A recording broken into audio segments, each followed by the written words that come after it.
Assalamualaikum warahmatullahi wabarakatuh. Selamat sejahtera and good afternoon everyone.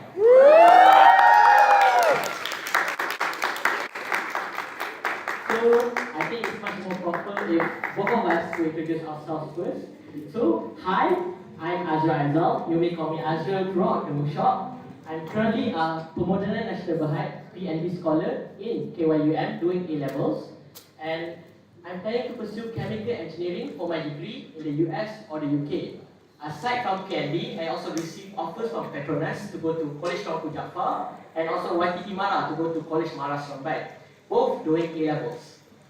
So hi, my name is Amalia. I am also pursuing my studies at College Yayasan UEM doing my A-levels. I am currently under Petronas, but other scholarships that I was offered was Shell as well as YTT Mara, and I'm also pursuing chemical engineering. And to start off, we would like to say, welcome to the Base Scholarship Workshop 2020!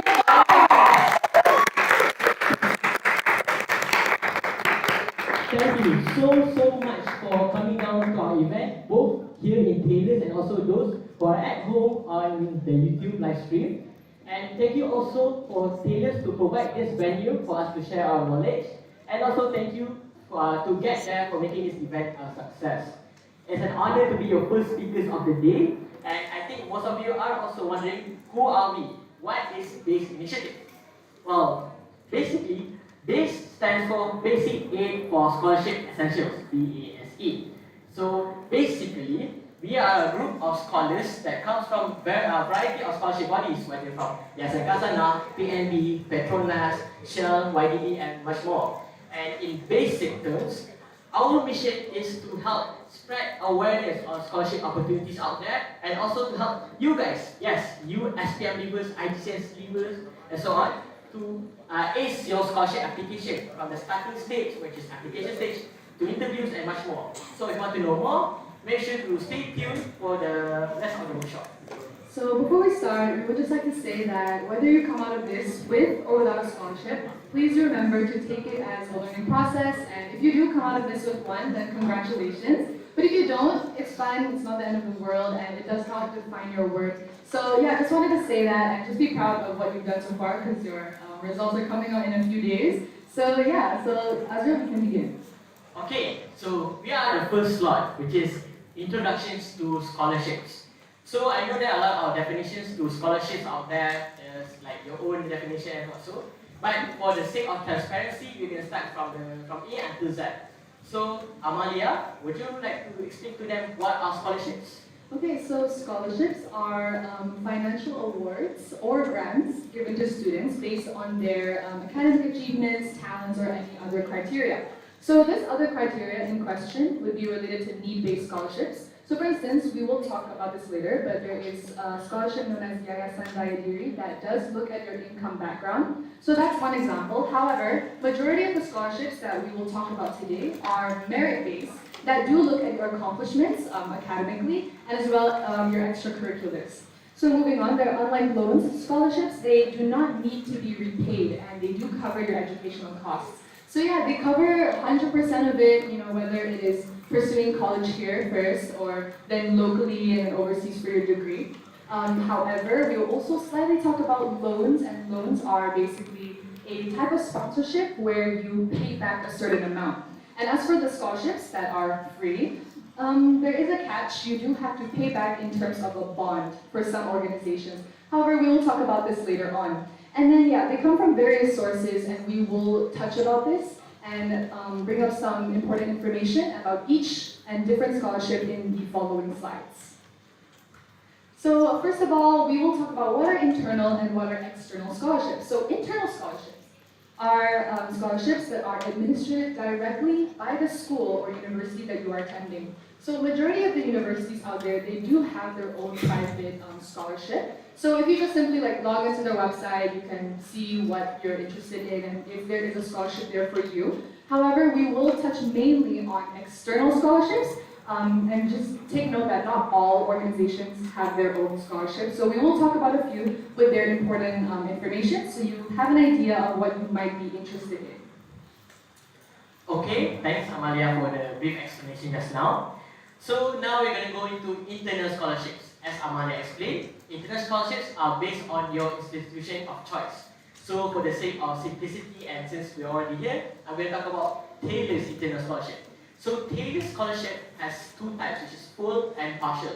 What do I mean by partial? It means that it's like in basic terms, it's like a discount on your tuition fee, like 70 to 30% based on your scholarship.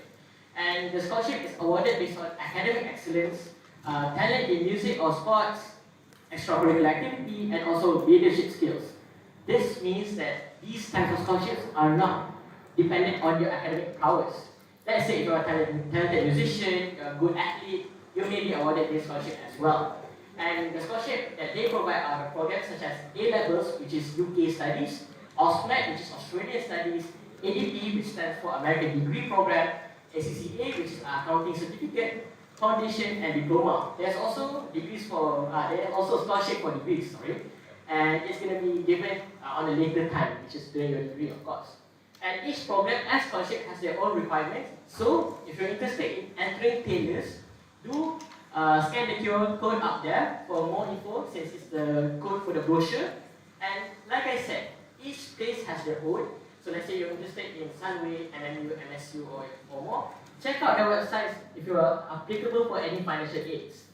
So now to the nitty-gritty part of our slot, external scholarships. Before I go on, I like to see like a raise of hands and also chat may say something about, is anyone here wants to become an aspiring medic? May I see some hands?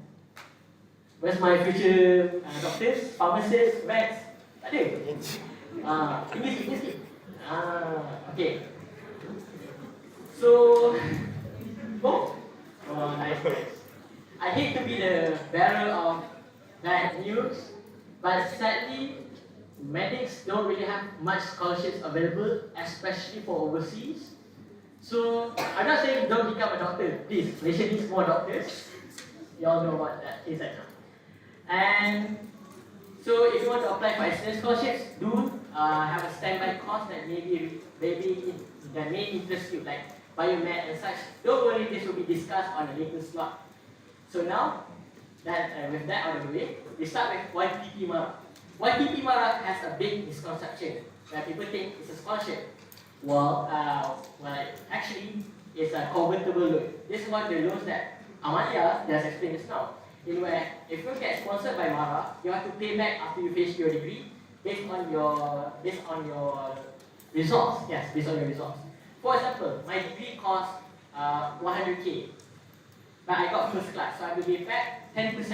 So I have to pay back 10k back to Mara, and it's like a hutang, it's a loan basically, so you have to pay in a period of time. So it's not like an instant 10k loss. And you do have a bond in Mara, so after you finish your degree, you can work anywhere you want.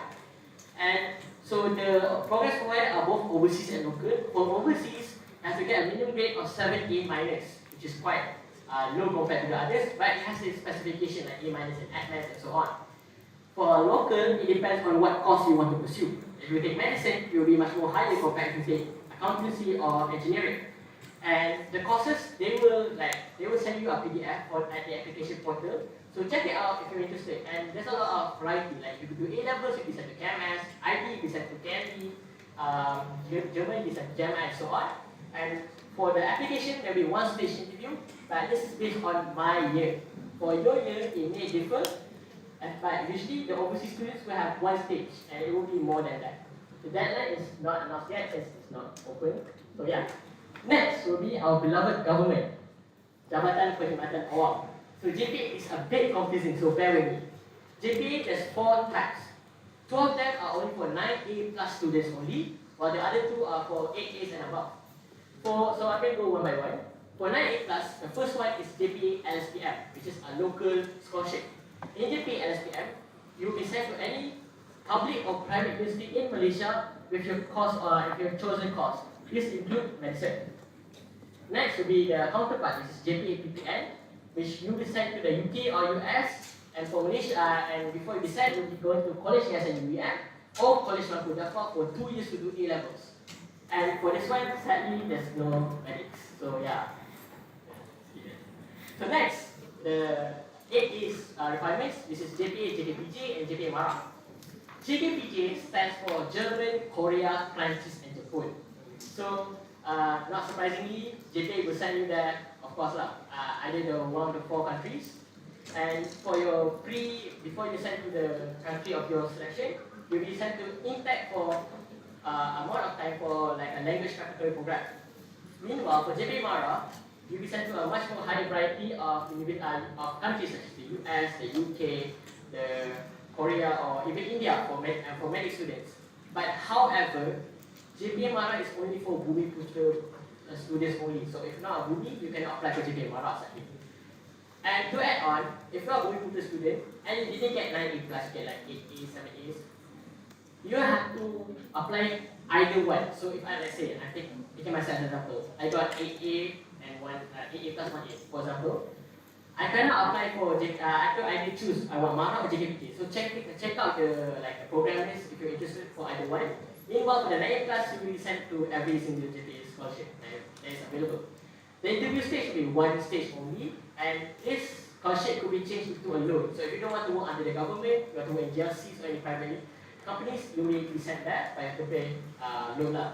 The bond is 8 to 10 years, and the deadline is not available yet.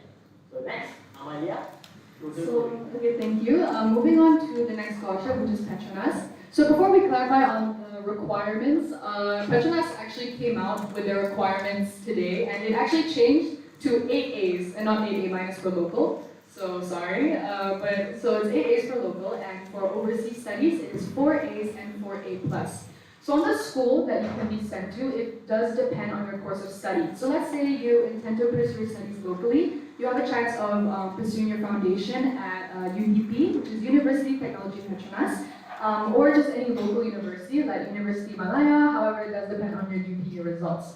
And then moving on to the overseas, let's say you get an overseas scholarship, you could be sent for an A-level program if you intend to pursue your studies at the UK or US at schools such as College Yayasan, UEM, KPJ, Taylor's, and more.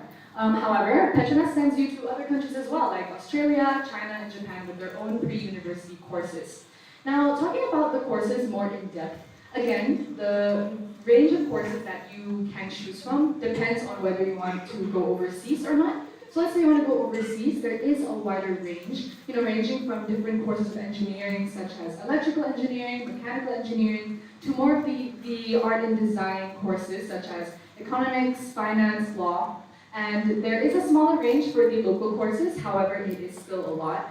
And moving on to the stages, there are 3 stages, including a case study. So we will talk about the stages more in depth later, but I'll just give a brief explanation. So the first one is just a normal online application. Afterwards, there is a student potential assessment, is what they call it. And for our batch, it was like a game-based assessment. We have to answer a few questions. I mean, it was like a game, and it probably differs every year, so do look out for that. And afterwards, it was a group-based interview that included a case study. And then moving on, it is a bonded scholarship. So yes, you do have to work there for 5 years after your scholarship. Moving on to the next one, it is Yayasan Peneraju. So Yayasan Peneraju, it is a local scholarship where they could send you to schools such as Sunway, Intech, UNTM, and more. And as for the courses, there's ACCA and ICAEW. So the requirements are 5 A's for ACCA and ICAEW in the 7 A's. Okay, there are 2 stages. So the first one is like an English and mathematics assessment. So you do have to answer some questions related to that. If you have a good basic of that, it should be fine. And afterwards, there is an interview.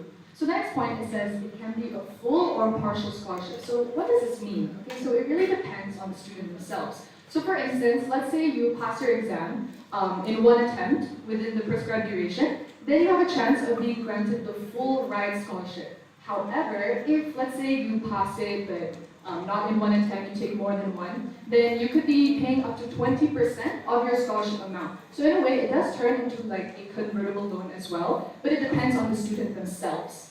Okay, and moving on, the Yayasan Tenaga National Scholarship. So they do send their students locally and overseas as well, with 8 A's minimum. And there are 2 types. There is the TNB Prime Scholarship and the TNB Shine Scholarship. So the difference is that for TNB Prime Scholarship, they can send you overseas.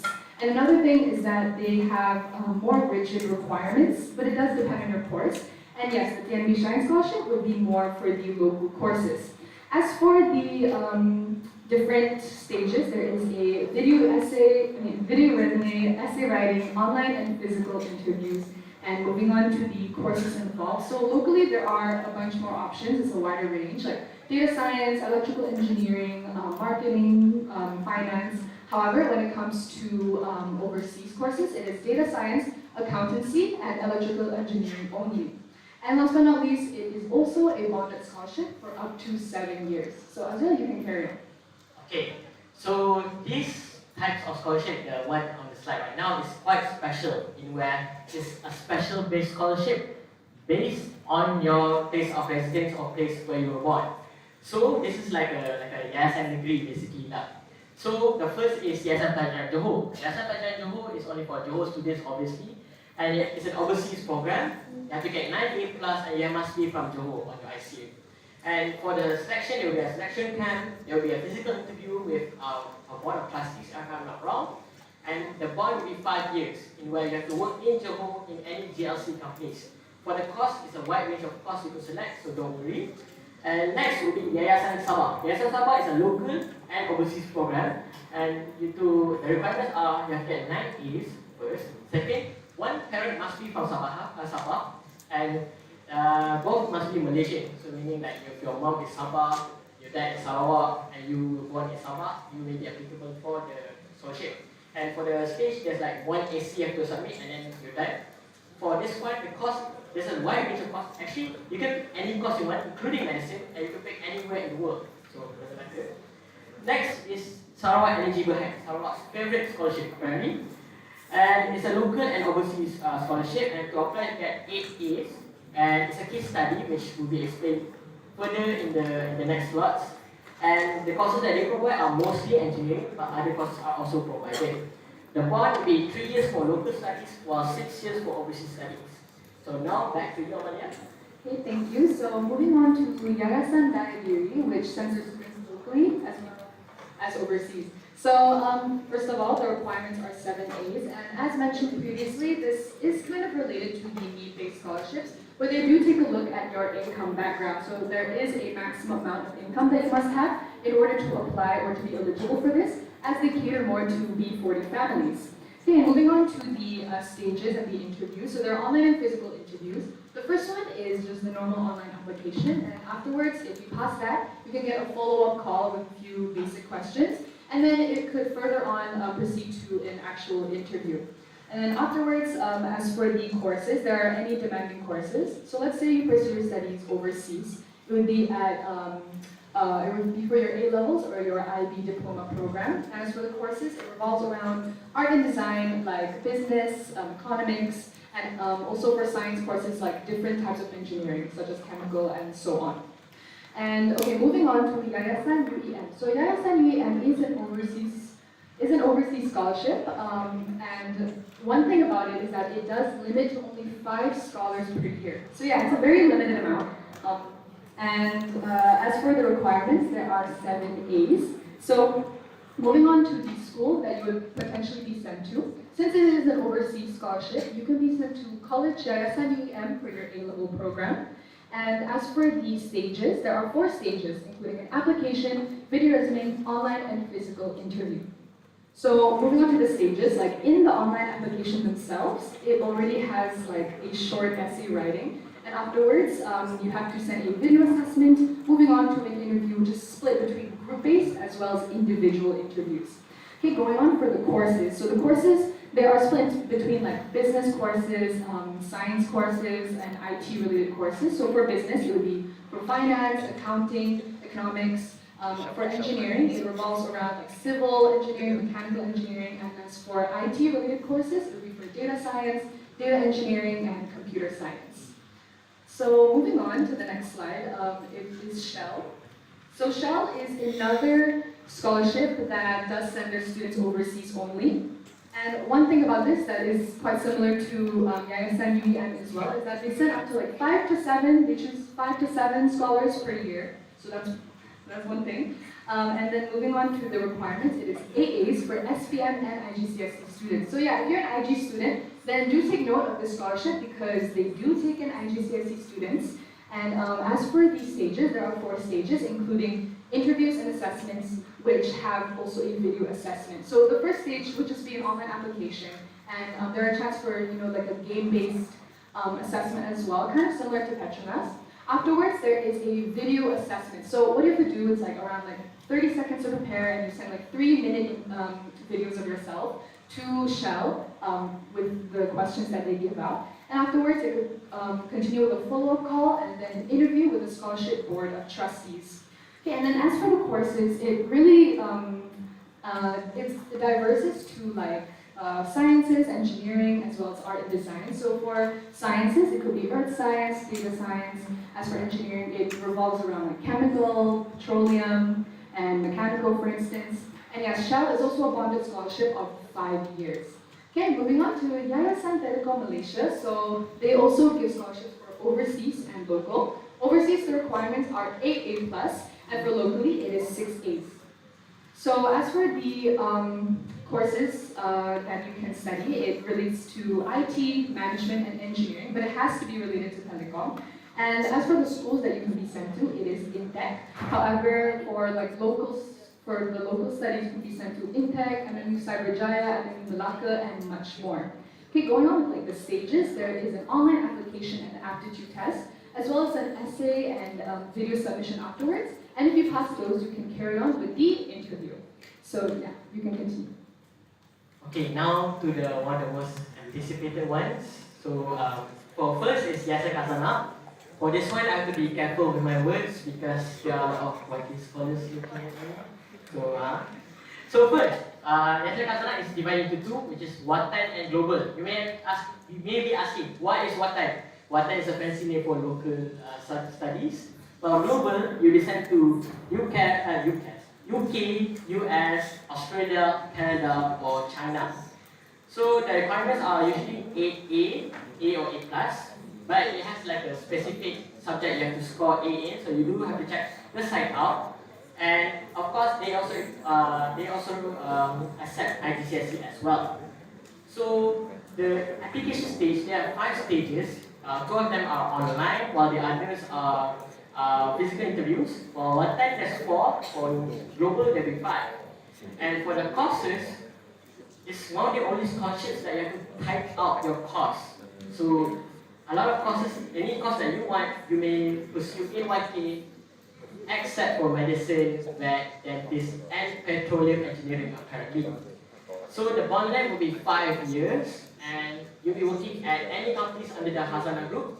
And YK is one of the only scholarships that also offer a scholarship program for the trial students, SPM trials, but it's already closed, obviously.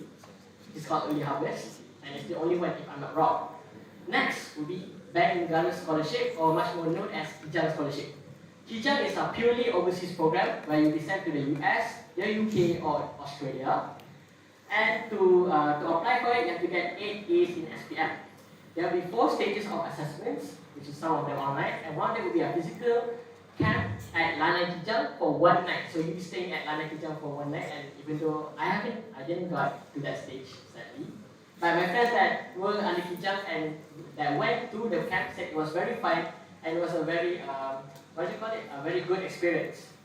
So the courses that they provide are courses related to Bank Negara, which is mostly finance, law, data sciences, econs, and more. So if you are like an engineering student, like a STEM student, for this scholarship, you may consider applying to something else. And the bond will be 8 to 10 years, and you'll be working at Bank Negara. And the deadline is 9th of June. It's already open, so you may check it out for the essays and whatnot. And lastly, my own scholarship, Pemodenan Nasional Berhad, or PNB.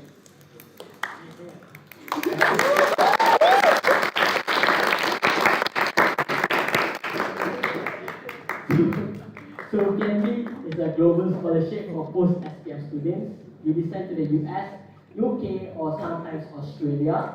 To apply, you have to get 8A, A or A+ in SPM or GCSE. The A they don't really care what A you get in SPM, so you get B for MS, A for B, and whatnot, you still are applicable to it. there are 4 stages of assessment. 2 of them are online, which is tests, while 2 of them are physical assessments. One of them you will have like 1 day, full 1 day, you'll be doing activities at Menara PNG, like playing games. It's quite a weird environment, but it's very fun. While the other is like a very serious interview, which contrasts the previous stage. So yeah, stay tuned for that. The courses that they provide are courses related to cannabis core investments. What do I mean by that? It means there are a lot of courses that we provide from law, engineering, econs, management, and whatso, except for medicine. But there is biomed if you're interested. But the bond will be 8 to 10 years based on how long you go overseas. And one thing special about PME is that when you come back to Malaysia, you won't be practicing your degree. You'll be working at PME as an investment analyst in your bidang, in your degree basically. So you'll be happy to invest in that. It's quite a weird process, but trust me, it's very cool. The deadline is actually they just opened the portal this morning, so you can check it out. So yeah, and I guess that's all the scholarships, external scholarships that me and Amalia can talk for today. But there are a lot of others, so you may follow our Instagram, base.initiative, and to check out any more scholarships that are available.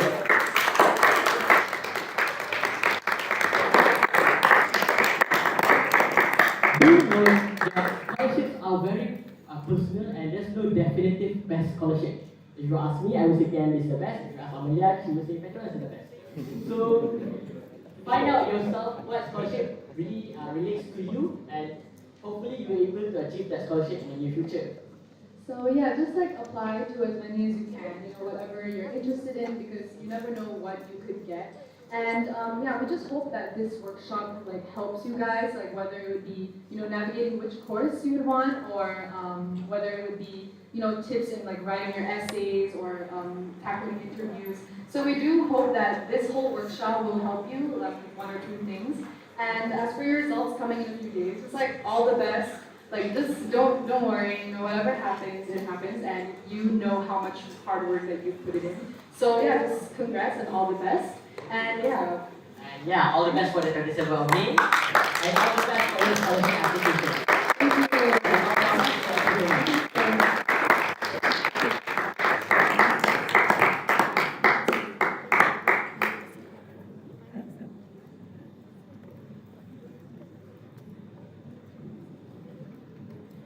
Hello, Assalamualaikum. My name is Adelia, and I'll be your speaker for the second slot today, which is base kit utilization.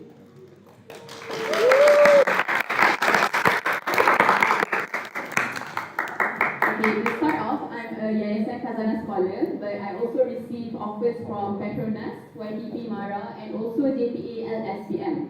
Okay, so enough about me. You guys must be thinking, just now, there's so much information to remember, so many scholarships, so where can I actually get these resources from? And so I want you guys to take out your phones and scan this QR code here. Okay, I'll give you a minute.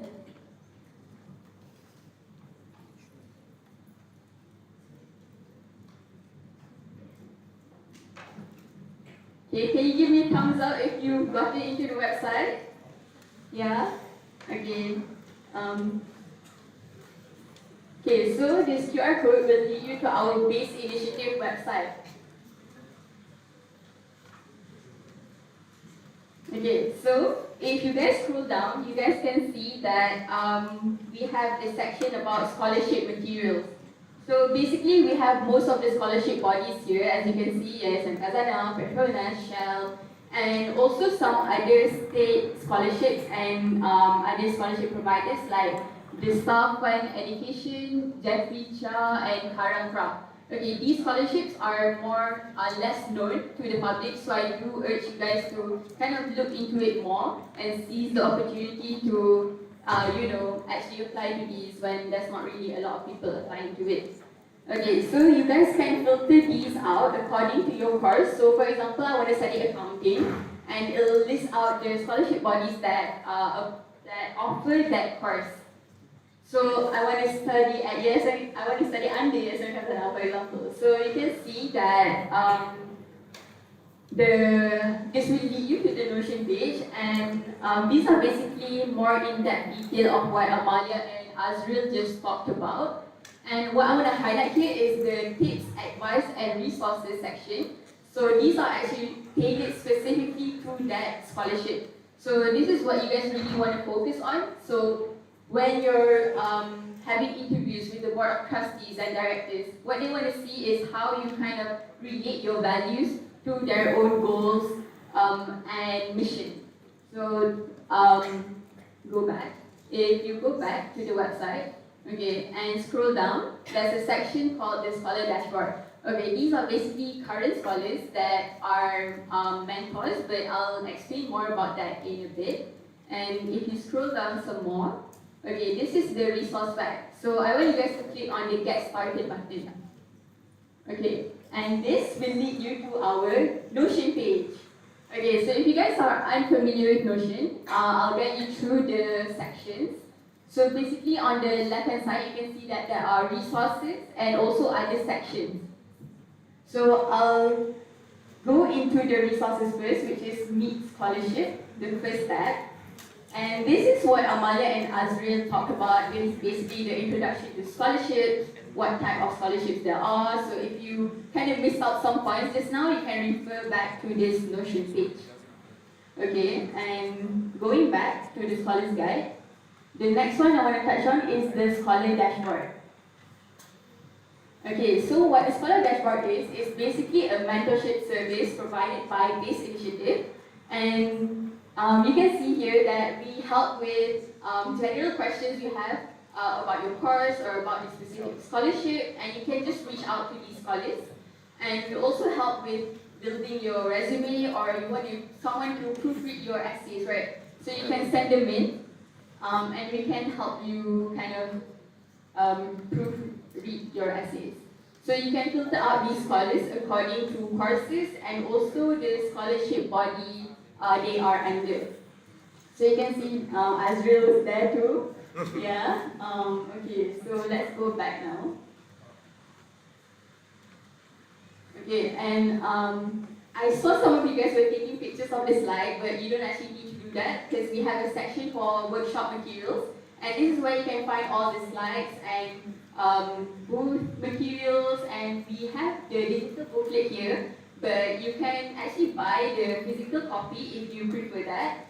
So this booklet will be used throughout the workshop, especially during essay slots and other ideation activities. So yeah, you guys can check that out.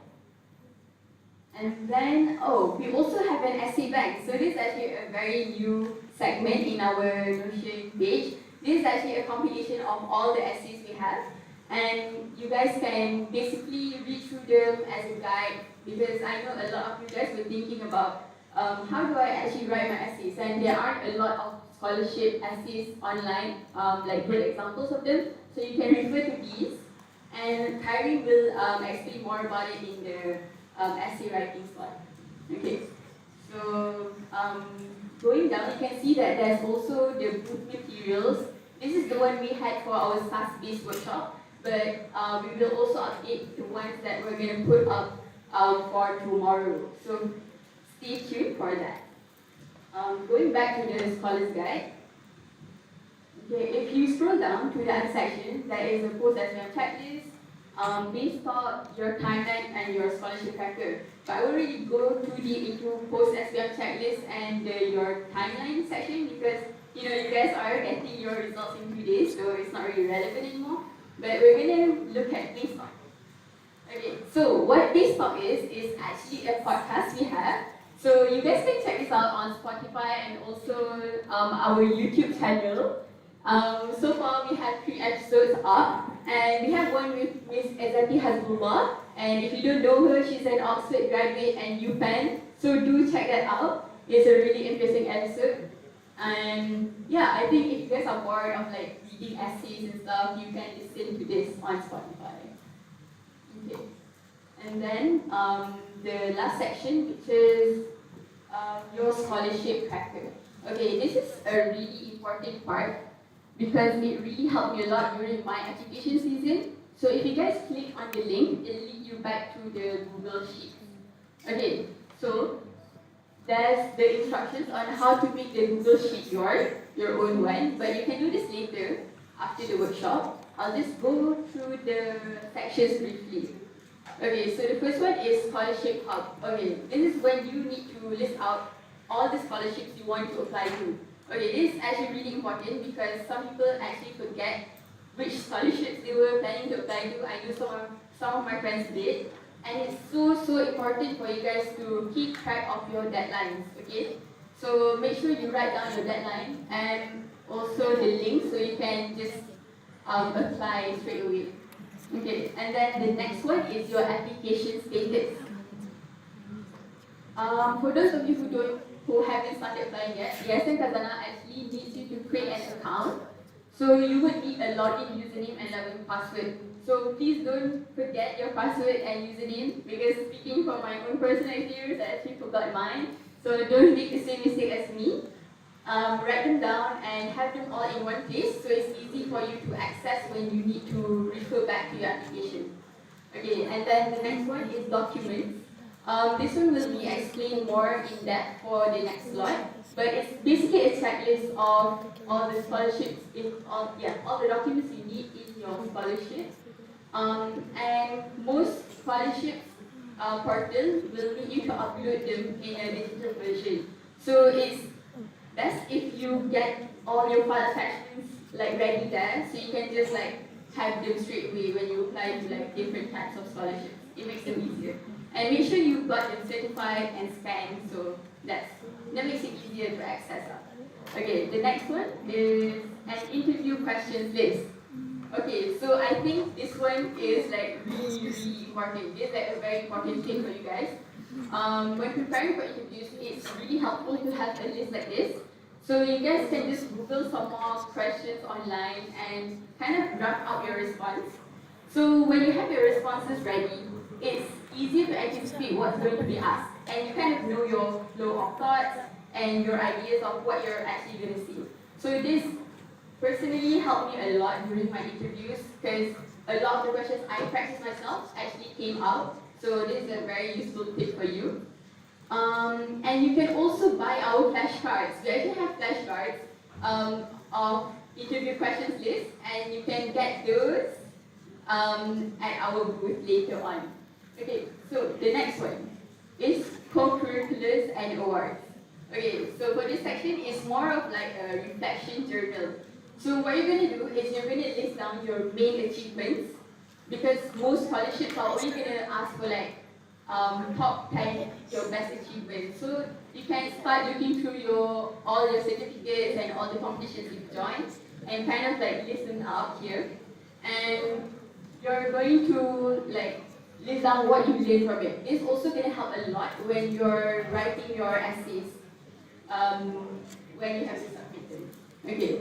So with that, another tip I want to give you guys is always check your email. Okay, I can't stress this enough because once you've started applying and all like the application process is like done, so you're going to be waiting for responses, right?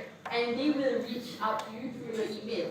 So make sure you check your spam and like all the other sections every day because they're going to email you about like tests that you have to do and they have deadlines too. So make sure you keep up with your deadlines. That's so important. Okay, and I just want to tell you guys to apply to every single one you are eligible to, okay? So don't be scared and don't be like intimidated. There's so many people who's gonna apply, like am I gonna get it? Don't think about those things yet. It's like such an important and beneficial learning curve for you to go through this application process. You're gonna learn so much about yourself when you're writing your essay, when you're doing your reflections. So yeah, just give it a try and you're going to make so many new friends and it's a really great experience regardless of if you get the scholarship or not. So I think that's all from me. Thank you.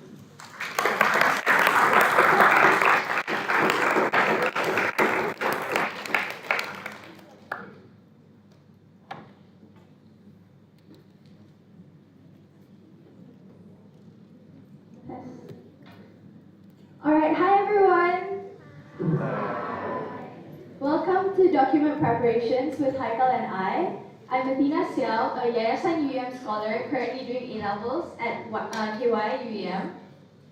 I shall be doing data science in university, and other offers I've received were from Bank Negara and TNB. Hi everyone, I'm Haikal. You can just call me Haikal. I'm currently a JPS scholar doing American Degree Transfer Program, which is ADTP in business. I will pursuing economics next year. So another offer that I got is YTP Mara, Petronas, JNB. Alright, let's get started. Why are document preparation one of the most important parts of applying for scholarships? Number one, it is the scholarship body or the sponsoring body's first impression on you. They haven't met you, they don't know who you are besides from your name and whatever detail that you put into the application portal that they ask from you. So you can't expect them to know who you are besides from what's on paper. It is your first chance to show the best impression. Secondly, it helps to stay organized because you have decided to apply to multiple scholarships. And all of these bodies will ask for different information. So at some point, it will get messy if you don't have a very organized method of making sure that you have all the documents you need. And thirdly, the most important part is because of how many applications that these portals are receiving. If you don't have the documents they need, they'll just assume you don't have it, and the systems will cancel out your name. So you can't even get your foot into the door. So that is why our session is really important. We'll be covering a lot of details. Please stay focused. Then what are the documents and how can I handle these documents, Athena? Alright, the first step, from now you can start compiling your documents. These are things that you already know about yourself, like your IC or your parents' payslips. So you can start compiling them, keep them. Can we have the previous slide, please? There are some best practices, as Eddie mentioned just now. BASE has already prepared a scholarship tracker. You can use that if it helps for you, or find whatever system that works for you, where you can organize and see in detail all the things you submitted to the scholarship bodies, as well as like your passwords, because it will be really detrimental if you lost them halfway through the application process. Next slide, please. So the documents that you can start compiling now, you can start getting it certified. Maybe you want to start photocopying them and then when you go to your school to get it certified. Or there are a few other people that are trusted by scholarship bodies that can certify your documents. What you do is just go to these offices, explain that you're applying for the scholarship, and they usually understand what's the procedure. You get a little stamp and sign to certify that these photocopied documents are true. This varies from scholarship to scholarship, so make sure you do read the fine prints as well. Next slide, please. And you want to keep these documents in soft copy and hard copy. For soft copies, you will be submitting them into the portals, so do read the fine print to know your eligibility, to make sure that you have all the documents necessary, because some sponsoring bodies do have criteria that whether you qualified to apply based on your results or based on your payslip. And whatever it is, that's why the CTC exists. It's really important not to fake your documents because these scholarships are looking for specific people. An analogy would be like, you are a cake, and scholarships are looking for specific types of cakes. So if you are a birthday cake, you're not trying to advertise to people looking for wedding cakes. And so don't try to lie about your identity because these scholarships are looking for specific people to sponsor. If you aren't qualified for a specific scholarship, then maybe someone else will be looking for you. So you keep these soft copies. There are many applications online that can help you. You read these fine prints, whether some portals might have specific file size limits, and you compress these files. And for hard copies, you should organize your documents neatly in a folder because you will be bringing these to interviews. And it is recommended to always keep spare copies because an example would be during my Bank Negara interview, my interviewers requested for spare copies and I was lucky that I brought, so it gave me an added advantage because these interviews might want to review your resume or your documents afterwards. Alright? Step 2, navigating the portals. Different scholarship bodies will have their own platforms for you to apply. And these portals will start opening now that your SPM results are so near, right? When they start opening their portals, you can start making your accounts, based on the scholarship tracker earlier. Make sure that you keep track of everything you're submitting. Maybe some sponsoring bodies might ask for your ECAs early on, but then some might not. And an example would be during the TNB interview, I checked my scholarship tracker and realized that there are certain parts of me that I want these scholarship bodies to know of, but I didn't put it in my application, so I mentioned these additional details in my interview later on. So it helps to know what specific sponsoring bodies know about you, to know and fill in the gaps that they don't know about you that you'd like them to know.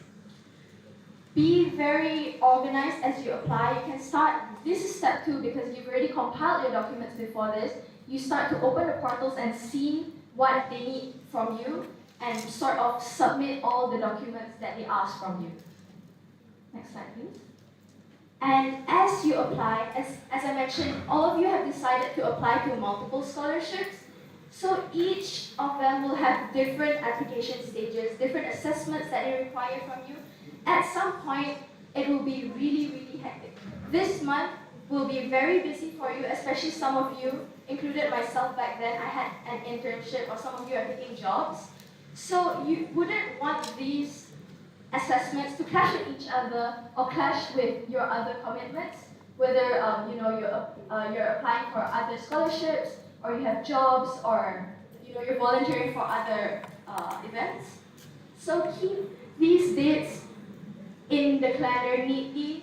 What helped for me, whatever system works for you. Some people use Notion, some people just use their personal calendars, but what helped for me was I color-coded and I sort of changed the color after I was done with these assessments. Yeah, that's true. Because sometimes they are they will schedule your interview like back to back. In my experience, like last year, I have 3 days back to back interview, which is Petronas, YTP Mara, and JPA. And then these 3 different interview is located at 3 different cities. And then I need to travel around 7 hours by car, or by flight is 1 hour because my interview all in Sabah. And then when you see the schedule is like this, sometimes you might think, oh, this one is in different day. I can commit to all of this interview. But sometimes you need to consider like the locations, the places, and how you want to transport to the places that you want.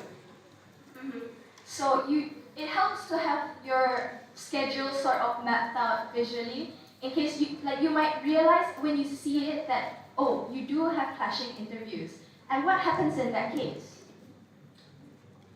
It is okay to reschedule your assessments because most of the sponsoring bodies know that you'll be applying to multiple scholarships. So what helps is if you do have any complications that you can't attend the scheduled date, just reach out to them. Email them, call them, whatever contact information that they will provide. Tell them and actually explain politely that you can't make it for the dates, whether it's because you have health complications or whether it clashes with your interviews. And they're usually pretty nice about it. Next slide, please. This is an example. So for my Petronas interview, it did clash with other interview dates, and I just mentioned, and they were pretty understanding. They just rescheduled it for other dates because usually these assessments will have a sort of time frame for you to do. If you can't make it for Friday, maybe they'll schedule it 2 days down the road. All right, next slide, please.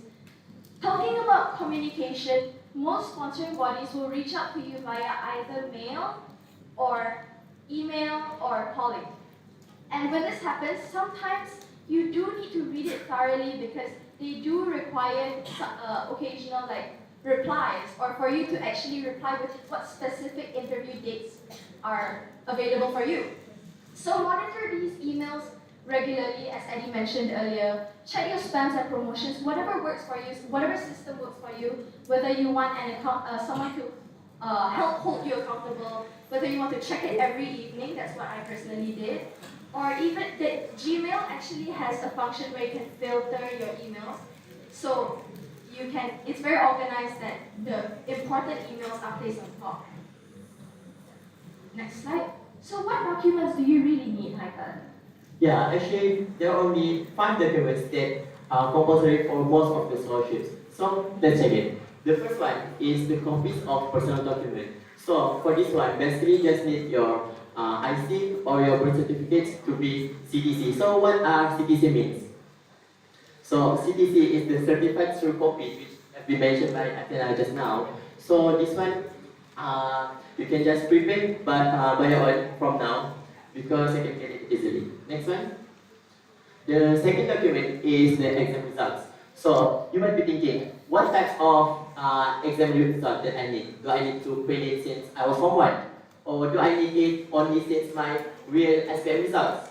Basically, the other scholarships will require the other exam results. For example, some scholarships only require your Form 5 results like trial SPM and the real SPM. But some other scholarships, like what Athena received, which is the SNUM, require your results since Form 4. Is it true, Athena? Yeah, UEM did ask for your Form 4 results, but a good benchmark would be start collecting your results from Form 3 until Form 5 or whatever highest qualification you have. Just keep them all documented and submit based on what the scholarships require of you when you apply. Oh, I think because of that, you might be get ready of your exam results as well. And then the third one is the ECA, which stands for extracurricular involvement. So for this one, you might be thinking like, what are the types of certificates that I need to submit? Do I need to submit my sports achievement only, or the academic achievement that I have involved in another level, like state level or nationals? So for this one, you just can submit anything that you want that are related to you for your achievements. But be aware, because some of the scholarships might be asked for the top 5 of the certificates, and some of them like only ask for the top 10 of the certificates. Do you have experience about this? Yeah, I want to add an analogy of the cake analogy I mentioned earlier. So you might be comparing your ECAs to other people's involvements. Maybe don't treat it like a checklist of what you have and what you don't. Because back to the cake analogy, the ECAs are your decorations. That's what makes you you, and it gives you the unique shine to the sponsoring bodies.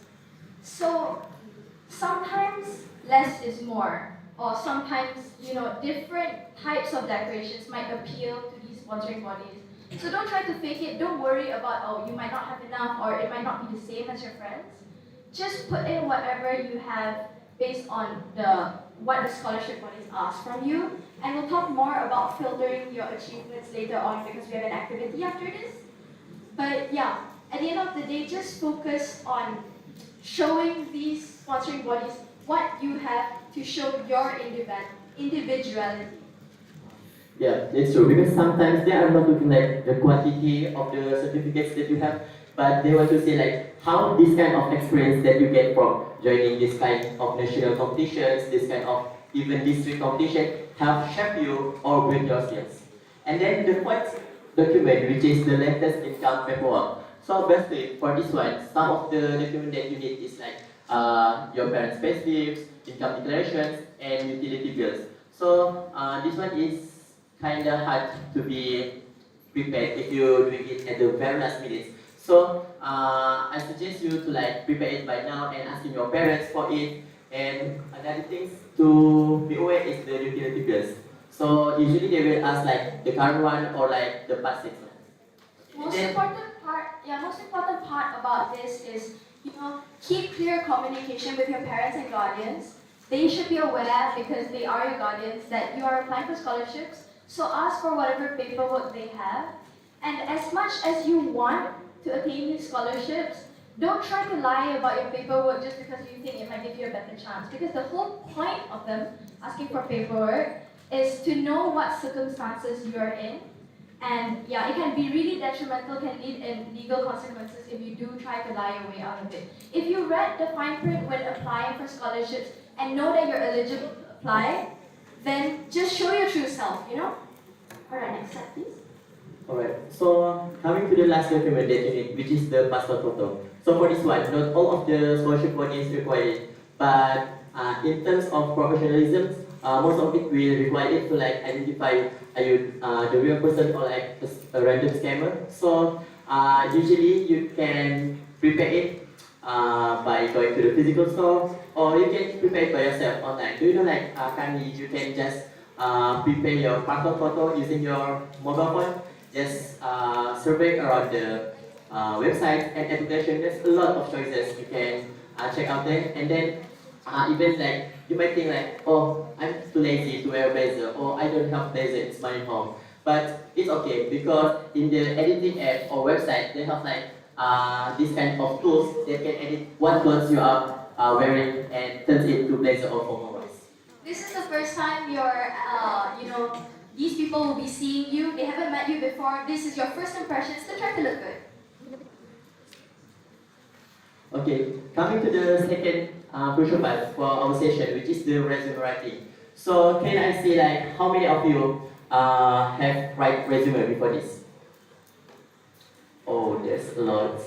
Okay, so I think there's a lot of type of resume, right? So maybe some of you that never heard or never write resume before this might thinking, what is resume important? Is it really that important for my applications? If I doesn't have resume, I will not applicable for any scholarships.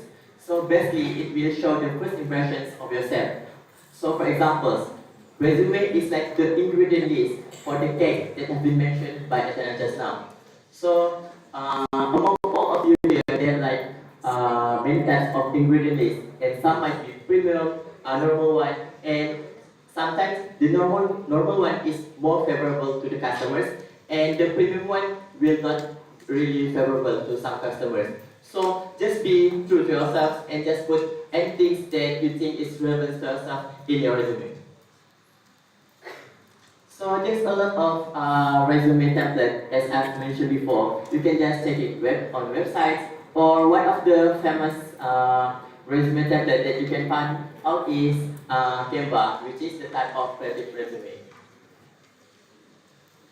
Yeah, there's a lot of different types of resumes out there, as you can see, and usually there's no set like what specific type of resumes you will need, but it's like packaging. So you know your ingredients list, and you want to tell these customers what you are in one list.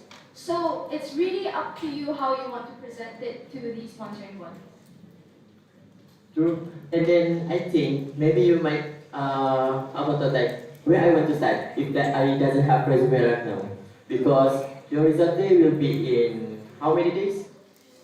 2 days, right? So basically it's okay if you doesn't have resume right now, but after this you can write it by own. So some of the recommended section is this one, which is there's 6 of it. The first one is education. So for education, basically you just talk about what schools you are going in high schools only. It doesn't need to put your primary schools or even kindergarten. And then as for your level, high school you will just put your trial SPM results, and SPM results is already okay for them. And then second one is the leadership.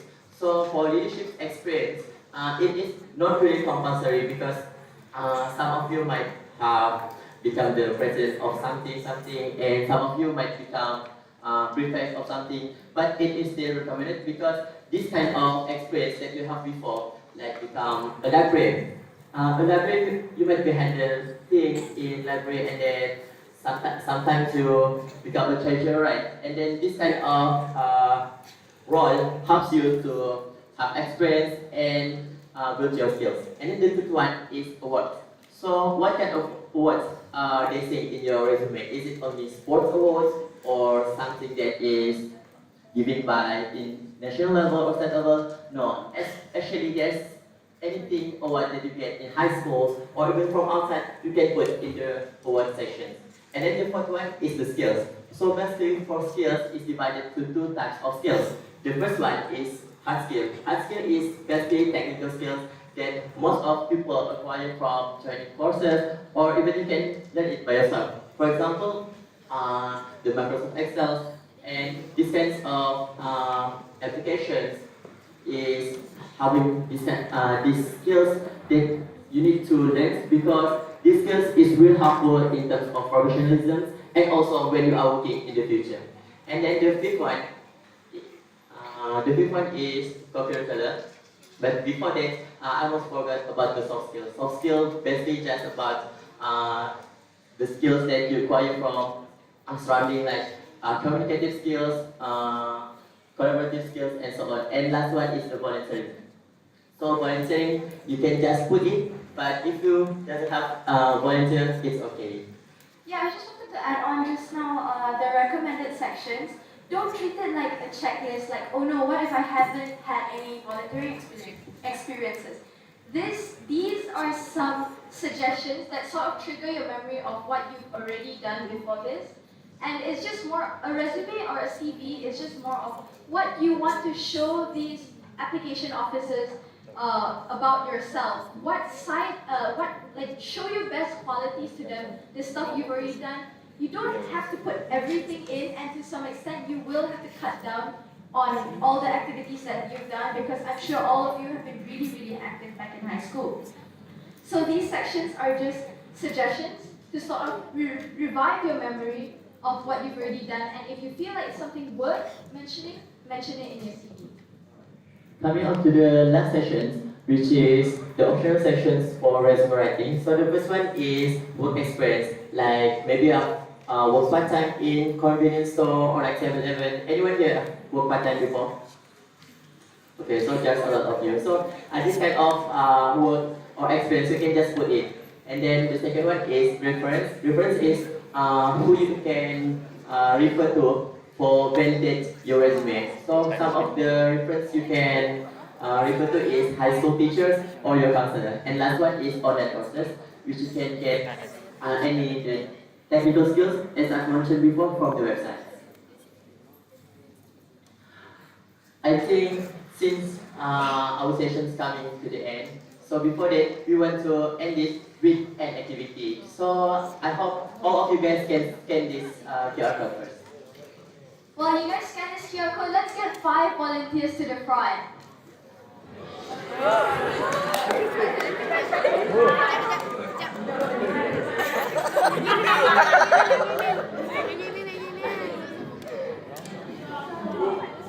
Hey, scholarship bodies want people who are brave.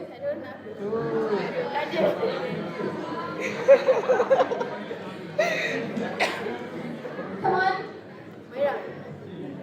Okay, I see some people getting up. Maybe we can have some girls.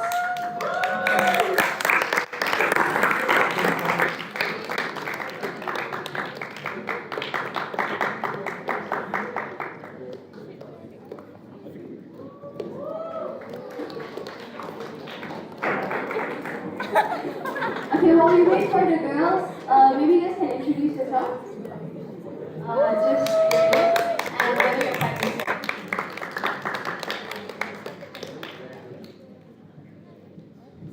Hi everyone, my name is Irshad.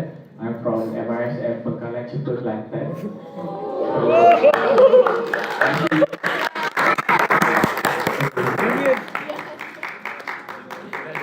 Hello everyone, my name is Muaz bin Idris and I am from MRSM 2 Level University. Hello everyone, my name is Sabina Sofia and I'm from MRSM Pacific.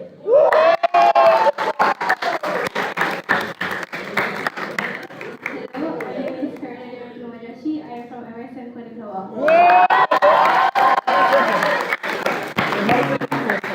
One more volunteer, anyone?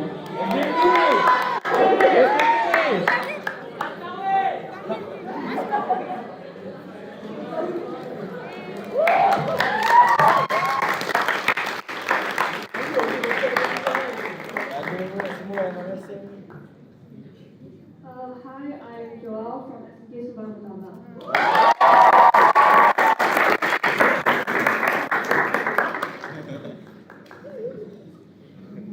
Alright, so out here we have like a background story of someone, and then you need to fill it on the resume that you have shared online. So Alright, so you guys can see a resume template here, and we've created a fake person for you guys. You can see it from the QR code you guys scanned just now also. But basically what we're going to do is come up and explain what this imaginary Ahmad has done.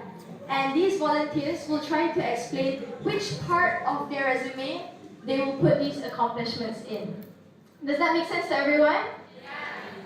Alright, do you guys understand? So we will give you like examples of what this guy has done, and you try to put it into the resume. Alright? So this guy is called Ahmad. Ahmad is an SPM leaver, same as most of you here. And okay, so for the first section, he graduated from SMK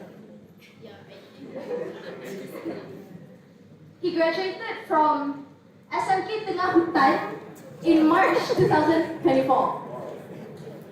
His trials was 8A, 1B, and we somehow know his SPM results now lah. He got 2A plus, 5A, 1B. 2B, okay. So, how will you put this in the resume?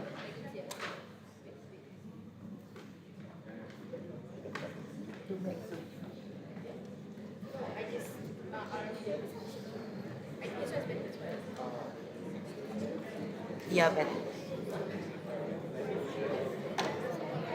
I think first of all we can decide like who is the first volunteer, the second one.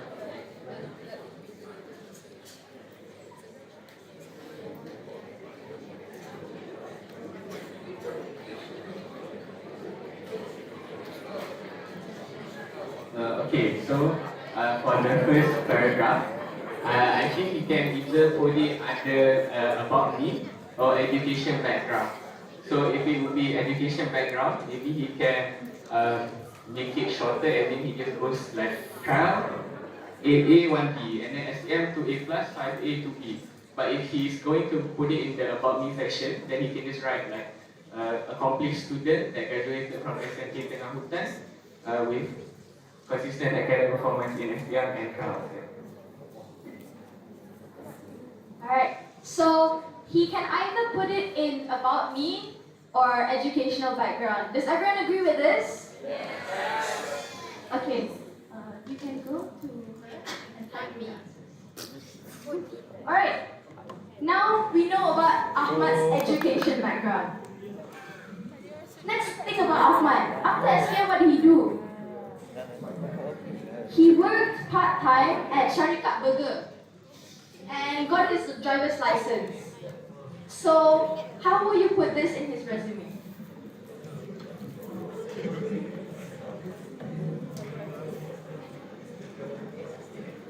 So this part is optional. If you want to put, then we can put Ahmad work in Syarikat Burger and working experience, while driver's license, we do not need to put that in our resume. Alright, that's really, yeah. So what you can take away from this is that not everything you do needs to be put in your resume. What is the purpose of you telling these people that you can drive? Are they going to expect you to drive? Yeah, but then by working, you're trying to explain that you have specific skills that you learned. So those are certain things that you can put in your resume. And what else did he do in school? Some of his hobbies back then and even until now, number one, he likes to online game. Valorant, he's on Radiant Rank.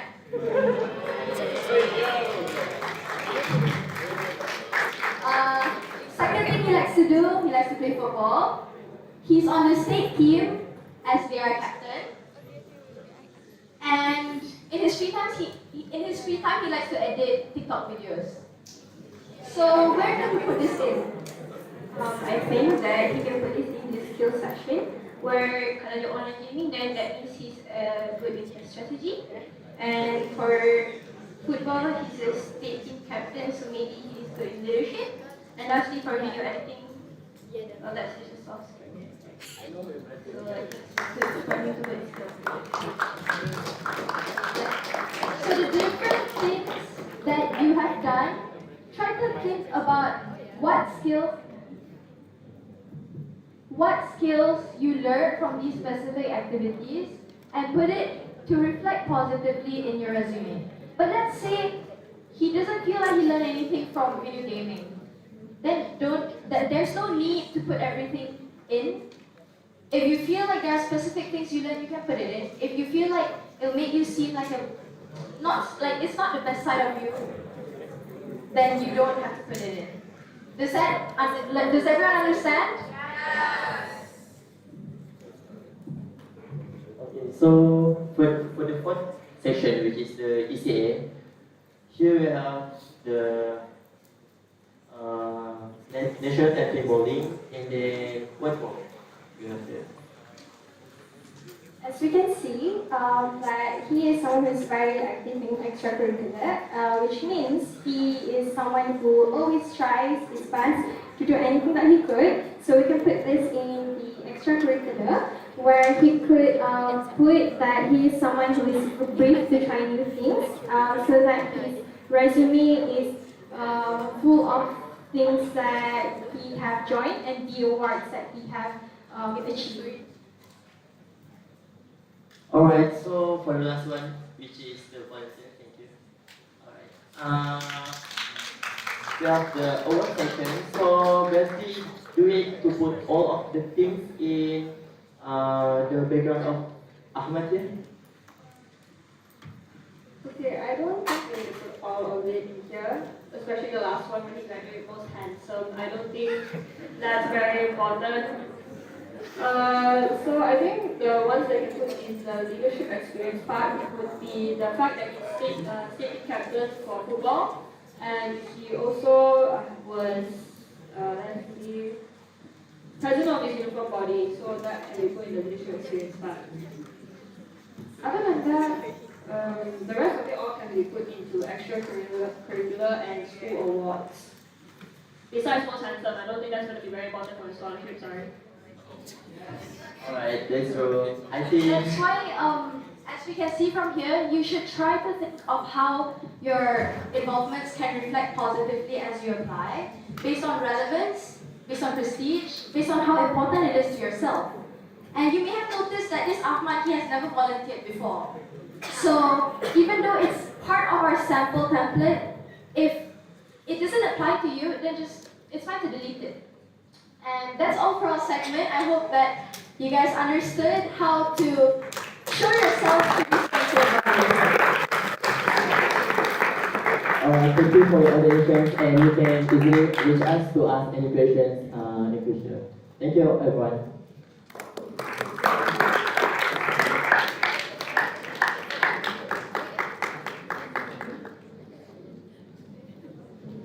Okay, so masa is 3:17 now.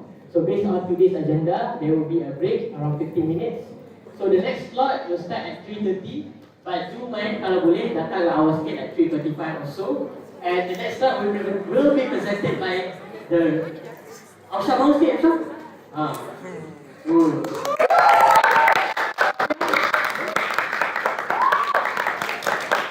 So there are very good speakers. Amshar right there. We got 7 offers. All of them overseas, Amshar. Overseas. 5 overseas, 2 local. So yeah. So now we may go on a break. Overseas in UK and US. There are certainly a lot of good people to learn from in that school. Me to Harvard College because Harvard College was not on my list back then, and he was someone who encouraged me to apply.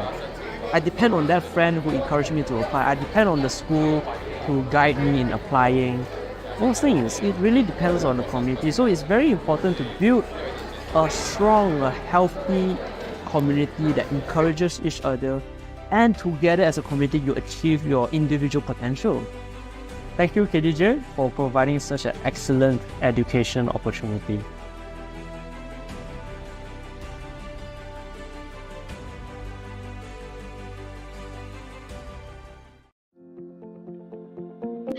I was a KYS graduate class of 2017. I obtained the Petronas Scholarship and did my pre-university studies at Taylor's Lakeside University, doing ADP, landed a place in the University of Pennsylvania under the Wharton Business School, where I pursue a Bachelor of Science in Economics with a concentration in statistics and business analytics.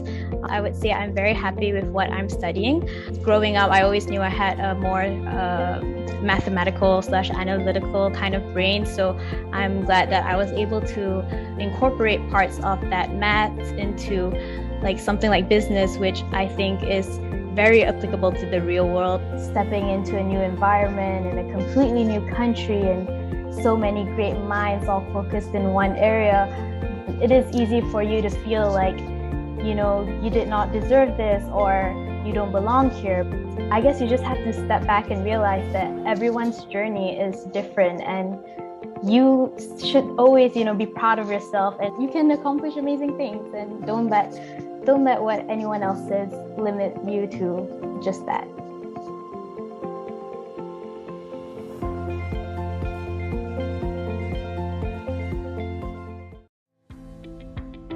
My name is Kisna Afrika. I'm currently pursuing A-levels at College Yayasan UAM under the Yayasan Khazanah Global Scholarship, and I'm hoping to read economics in either the UK or US universities.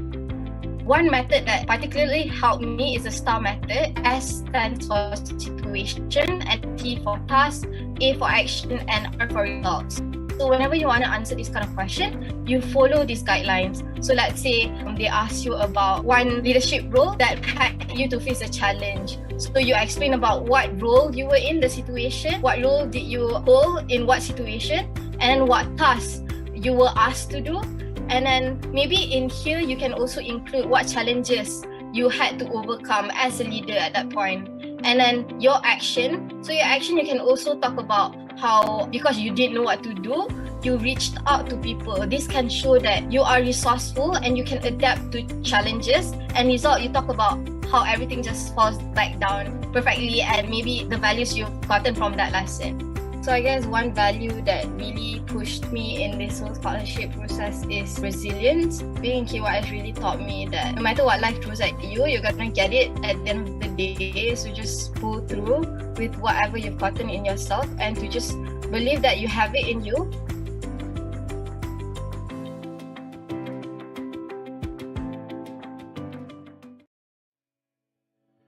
I was born and raised in Kuantan, Pahang, where I went to preschool, primary school, and high school. My parents were small-time business people. My dad used to slaughter cows and goats and sell them at the Pasar Besar Kuantan. My mom was an amazing housewife. I grew up in a typical kampung in Kuantan. It was a wooden house in the middle of a forest that my grandfather had cleared out back then to kind of build his house. Between my house and my grandparents' house, there's a small cow shed where we keep our livestock. And when I open up the window in the morning, the first thing I see is our cows and goats. I grew up pretty much with animals. My first language was BM. I didn't speak a word of English. My sisters didn't speak a word of English. My parents did not speak a word of English. My grandparents did not speak a word of English, but my granddad did speak some Urdu, Farsi, and Tamil because of his background. There were a few kind of factors that nudged me into wanting to speak English and wanting to speak it well. And one of it is that in my high school, there were a lot of people from English-speaking background, and they spoke it really well too, which accelerated my learning. And secondly, I came to realize that there were a lot of things that I was missing out on because I wasn't speaking English. Someone said this to me, that the language of knowledge in today's world is English. It limits someone's growth if you don't understand and you don't speak English, because a lot of the books are in English, a lot of philosophical ideas are written in English. So I really needed to keep up with that in order to access the vast knowledge there is out there. Thirdly, I felt that one of the ways to improve myself is through language. And this is not just about knowledge, this is about how I present myself, what I'm capable of. It took a lot of courage. The courage to humiliate and embarrass myself is if I speak. wrongly, because you've got to start somewhere. You can't just learn English quietly for 3 years and then suddenly start speaking the 4th year and speak very good English, because pronunciation takes a while to perfect. So I just started at 13 when I went to high school. I just started speaking English with friends who spoke English. And I didn't think I spoke it very well, but I kind of used those as points to, challenge myself and to learn better. And then secondly, I looked to free resources. YouTube, the internet was already there when I was in high school, but the more informal spoken English, I learned through songs, I learned through movies. My sister was obsessed with Harry Potter, but then we thought that we were missing out on a lot of the cool things in Harry Potter because we didn't understand the language, right? So we just forced ourselves to watch movies in English until we get the nuance, we get the lingo and the jargons of the language. And then there were activities on how to expand your vocabularies. Read a lot of books, read a lot of articles. I used to keep a personal vocabulary kind of note. Every time I find like a new vocabulary, I write it down in my notes. I don't write many a week. I just write few things that I want to truly understand how to use the word, and I try to use it for that week. My theme would be those 3 vocabularies where I try to use it in the context of everyday life within that 1 week. And I used to do this throughout, for a solid 2-3 years I used to do this until it was intuitive enough for me to learn new vocabularies. And then the more advanced writing kind of came with formal education.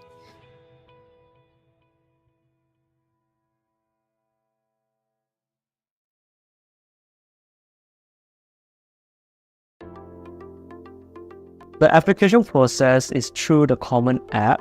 You need to write a few essays. You just need to present a very authentic version of yourself. I wrote about the community in the Olympiads, how different people face different circumstances, and it's important to acknowledge that and to be kind as a community to help each other fulfill their potential. It started in 2017 when I was Form 3. I was exposed to my first Olympiad. After the Earth Science Olympiad, I got inspired looking at how well organized things are. It gives you a community and it gives you a structured way to build upon that passion. I joined the Astronomy Olympiad. That was extremely fun.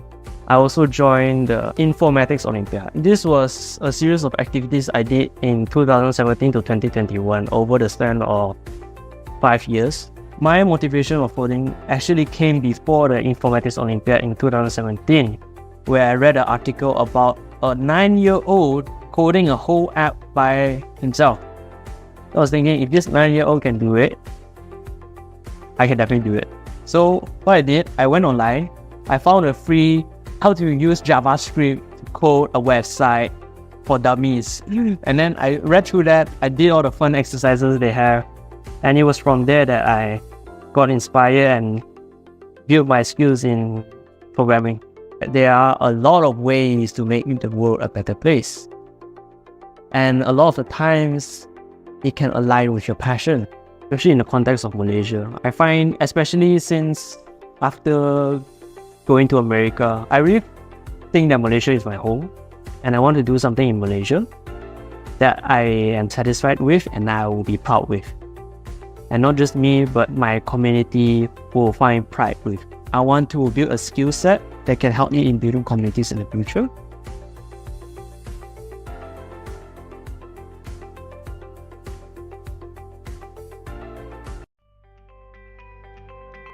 My name is Farah Aklima. Now I am the head of finance of JobStreet Malaysia.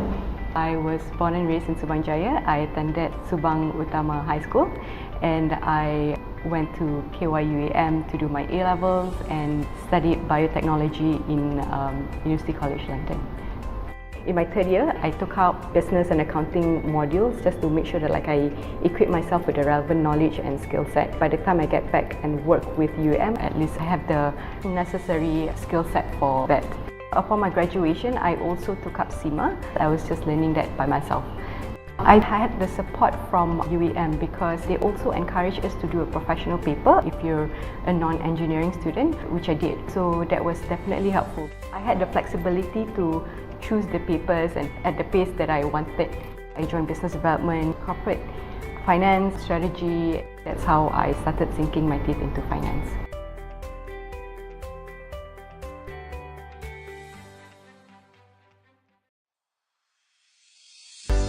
I find that there's no perfect formula for a perfect scholar or perfect essay. So you can write it in any way you want, be it narrative or maybe a bit more factual. Based on my own personal experience, it's best to portray your interest in your course. Maybe highlight about the activities that you've done before, why those activities actually trigger you towards the direction of your course. You don't have to be too technical. Just basically you have the idea of the course and you portray it in the essay in a way that your skills and also the activities that you've done has a link to the course that you would like to pursue. Be well prepared, really focus on maybe the company's mission and vision to actually see if it aligns with your course and principles.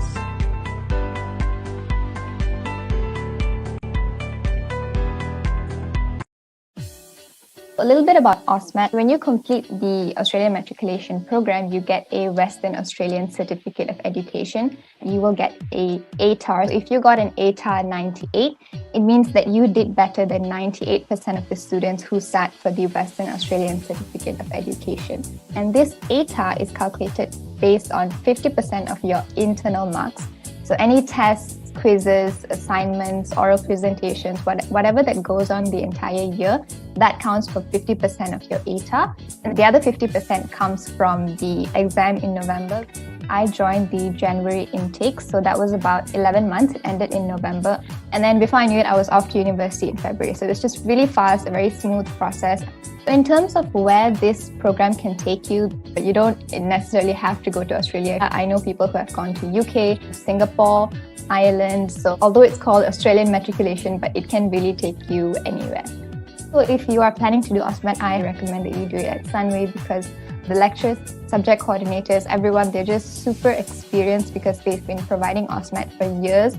So they really know what to do to help you succeed. And also you get the highest ATAR.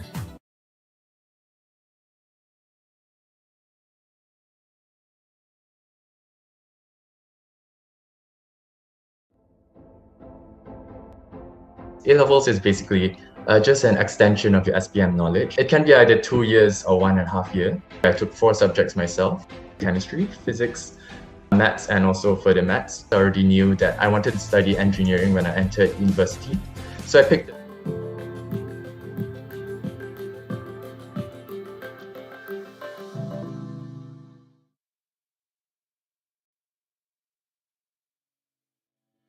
I was born and raised in Kuantan, Pahang, where I went to preschool.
introduce myself. My name is Safia.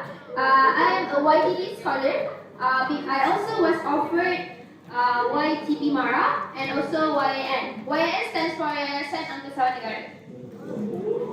Okay. But it's not something to do about Angkasa. I'm not becoming that. Yayasan Angkasa Negara was something for men. Okay, we'll be presenting about psychometric personality assessment, and I'll pass it to Amsha. Okay, so let me introduce myself first. My name is Amsha Muhammad Reza, and I'm a Yayasan Kazaman scholar. But I also was offered a few scholarships also. I was offered by YTP Mara, GPA Mara, Bank Negara Malaysia, and also PNB for overseas scholarship, and I also get PNP and DM for local program. So, what is the secret for you guys to get so many scholarships? So it's very important for you guys to know your personality and psychometric assessment first. So next slide. So I would like to introduce to you what is an MBTI test.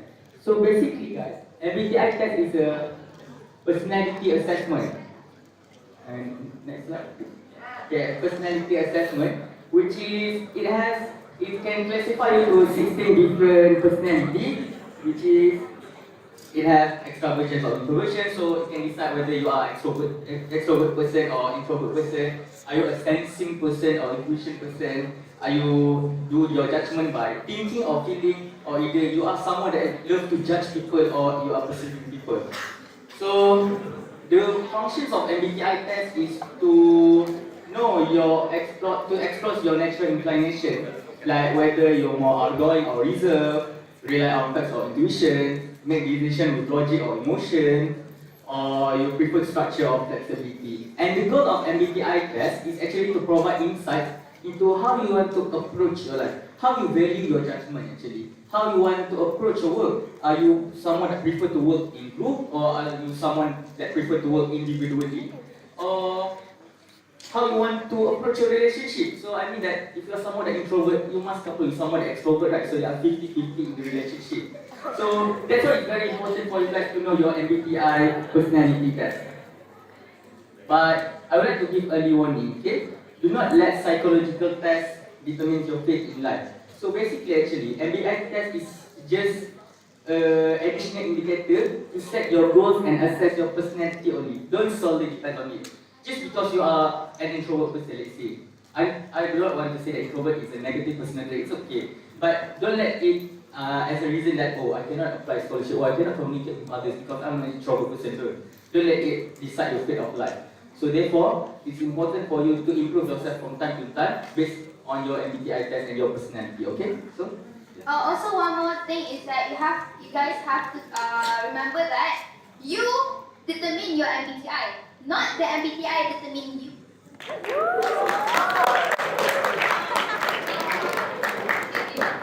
Right now, I'll tell you guys the benefits of knowing and embracing what is your MBTI. Number one is self-awareness. Why is it so important for you to be self-aware of your own MBTI? Because when you are aware and you fully embrace what kind of person you are, it's very easy for you to identify what is your strength, what is the part that is easy for you to undermine, for you to get really good in it, and what's your weaknesses, so that you don't approach your weaknesses, so that when you want to go to interviews, you would people will perceive you as the best version of yourself. Get it?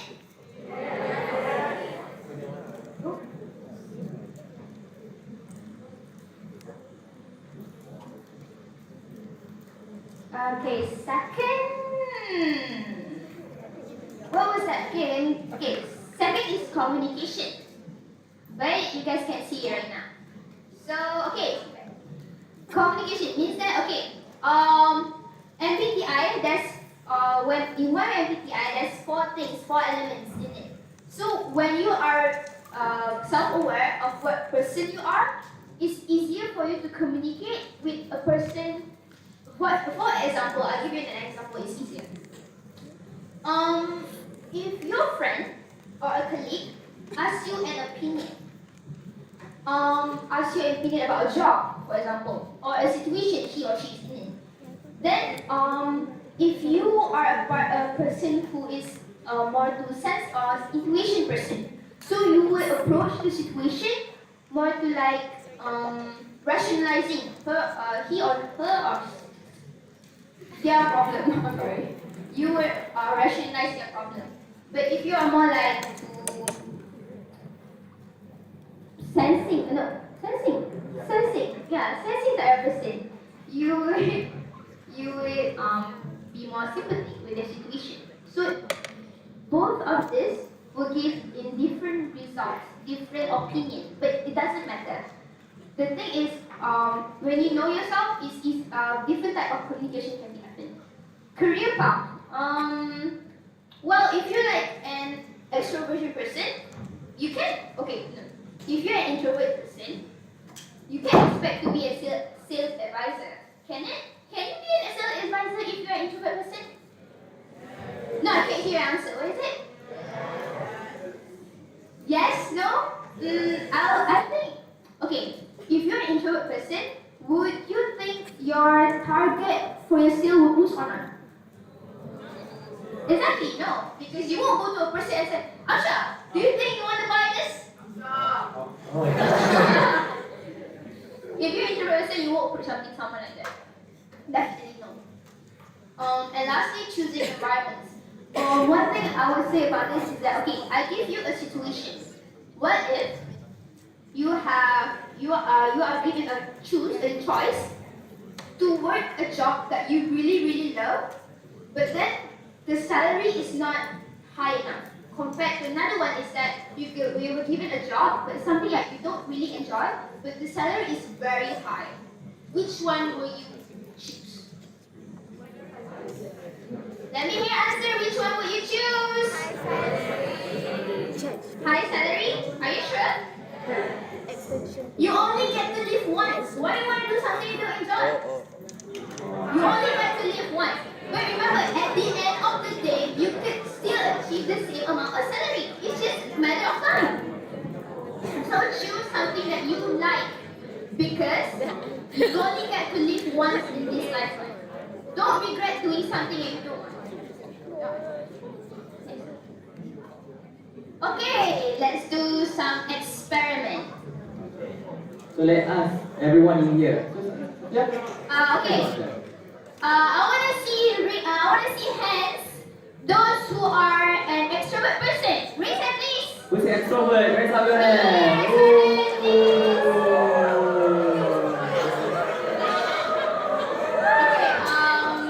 Okay, put down your hand. I. Anyone is introvert?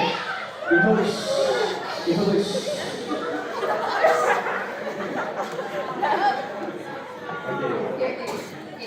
Okay, if you're an E and you're an intuition person, raise up your hand. Okay, there. E or sensing type person? E or S? ES? Sensing person? Oh yeah. No, not that many. EST, more thinking person. ENT, more thinking type person. Okay, who likes to thinking? Think. Who likes to think? Raise up your hand.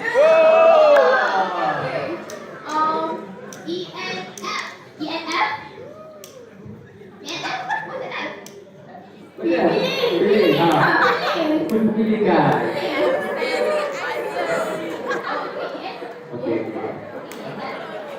Okay, last two. ENFJ, judging. Hulu kita akan Okay. ENFJ. ENFP, more specific person. Okay, I see. Majority are judging. So let's see ENFJ. Okay, ENFJ. Okay, see the jobs that you guys can do. You guys can be public relations specialist, sales manager, corporate advertising executive. Well, is this the job that you guys can do? But always remember that choose a job, choose a course that you guys are passionate about. Choose something that you guys want and you guys love. Okay. One more. Let's go for I. Let's do one more INTP lah. Yeah, INTP. INTP, you guys can be software designer, architect, financial analyst, economist. Well, like I said before, it's just something that you guys can do, but always do something that you guys love to do. Okay, for the next slide, right? For the next session, we will need 3 volunteers for you guys. From you guys. We need 3 to answer 3 different kinds of questions. If you guys don't come and volunteer, I'll beat you. Only 3 questions. Come on. Siapa jawab dapat scholarship. InsyaAllah. But we need 3.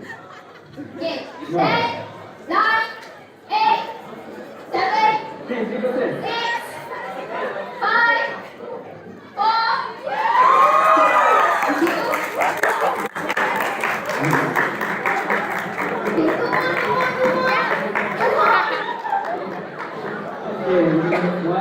We need another 2. Come on girls, come on boys. Buat kita Okay, another. one more.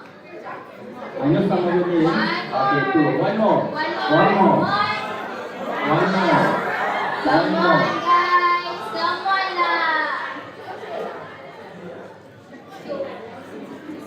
Come on, guys.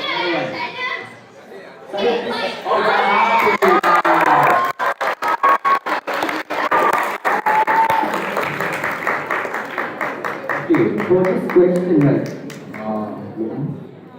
For this question, this is examples of personality question that you might find intimidating. This is a JPA style question. But for your information, right?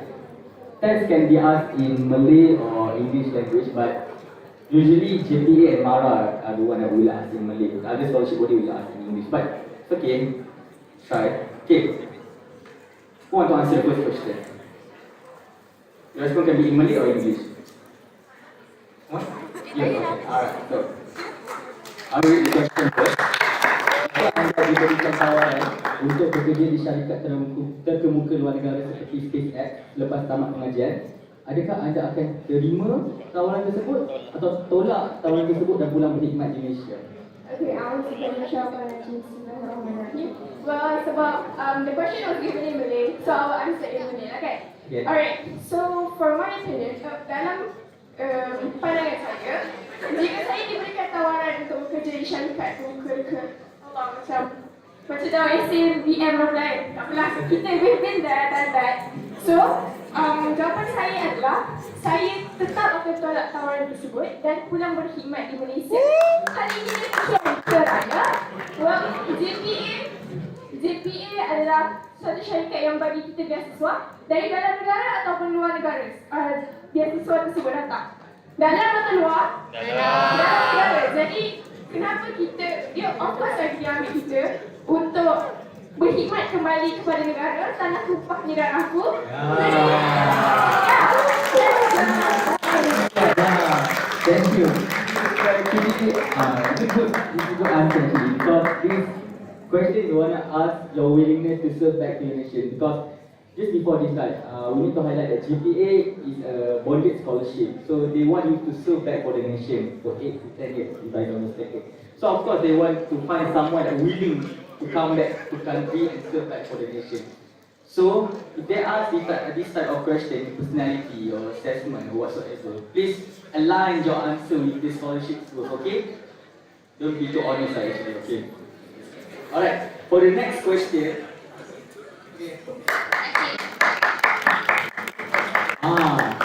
Petronas style question, game-based assessment. I don't pass this assessment actually.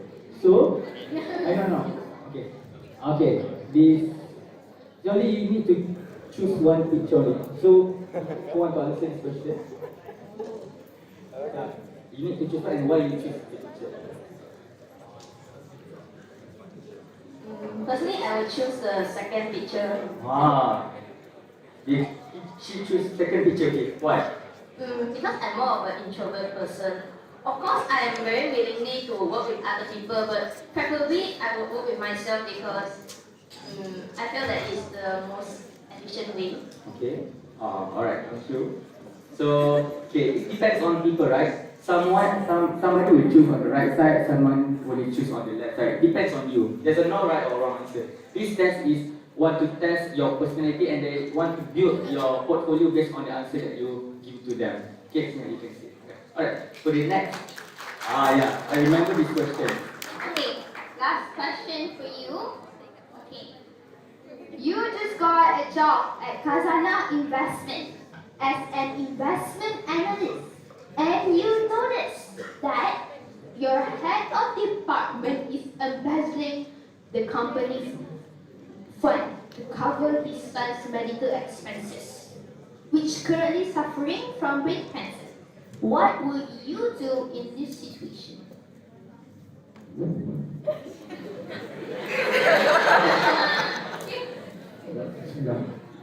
It's a hard one, but I think what we do is money laundering. For this situation, some people might think to report it to the high ups, but some maybe thought to just let it go, So for me, I think what's best is not I would report it to the high ups, but I would persuade my head of department to go and turn himself over, because I think that's the best way, right? Alright. There's no right or wrong for this answer. Actually, if you ask me, right, my action is that I will directly report it to the higher management, because this question wanna ask whether when we do our judgment and evaluation, are we someone that will value moral more or we value integrity more? So as someone that is value integrity more, so my action is that I will report it directly to my higher management, because I believe that my action must be legally binding to the law. So law is in everything, and basically niat tak menghalalkan cara, that's formula. So that's my opinion. My opinion will go to the moral side a little bit. I would go to the head of department and ask him to go and meet the superior, and tell them his stuff. Because what he is doing is not something bad. It's not he's taking the money and go gambling or whatever. He's just taking the money and to take care of his son, which is in brain cancer and something bad. So if he just go and ask properly, I think the superior will just give the money for him. He don't have to basically steal from them. There's two views, right? But Satya's view is just the same as the guy just now. Okay. So yeah, we can continue. Okay, next. Okay, so every scholarships will have different assessment stages. So this is the stages and like what they will ask you guys to go and do. For example, for UEM, there are two types of assessment that they want you guys to go out to do. Number one will be personality questionnaire, and second will be game-based questions. These two things is like a website that you guys can go and practice beforehand before you go out to the stage, so that you guys are familiar with what kind of question they will ask you. For GPA, you guys can search just Index Kerjaya GPA. You guys can basically just search it up and it will pop up the same thing that you guys see here, and you guys can also try. For PNB, they're using Gernert Personality Inventory. It's still the same personality questionnaire. Almost every scholarship does not use the same one, so you guys can go practice everything. Okay, for Petronas, they use a game-based assessment at high view. For bank, they use a game-based as well, qualified test. And for Khazanah, something different, they use Q-based assessment.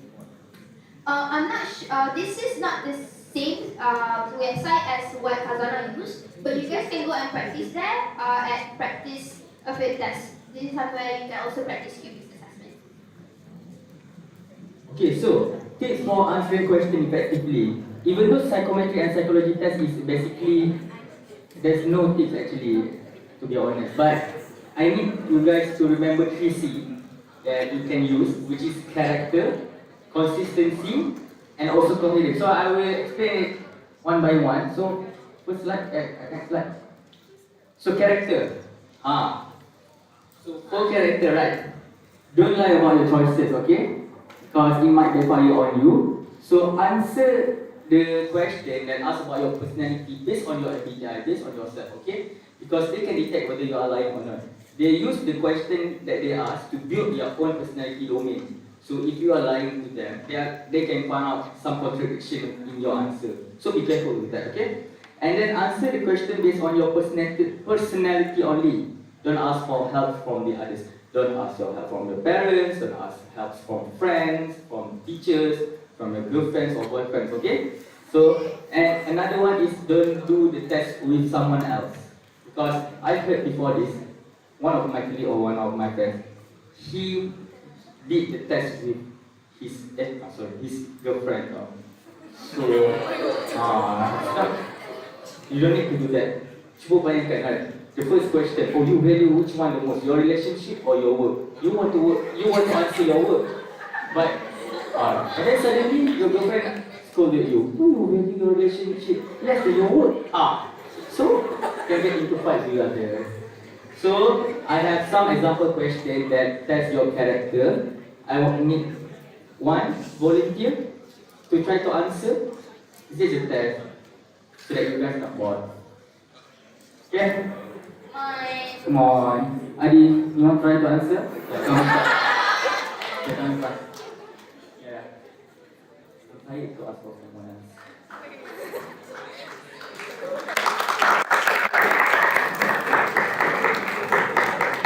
Okay. So,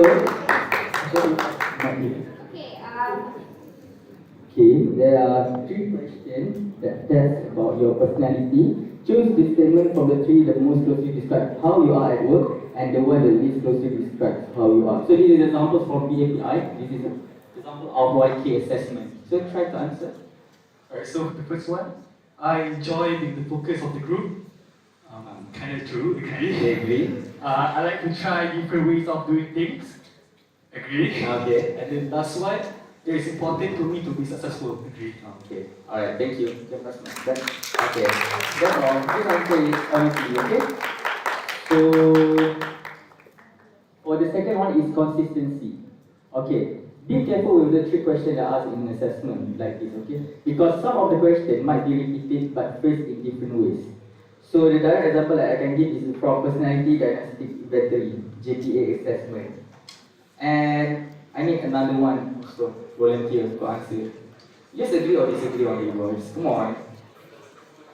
Come on, how you? You? Got the answer?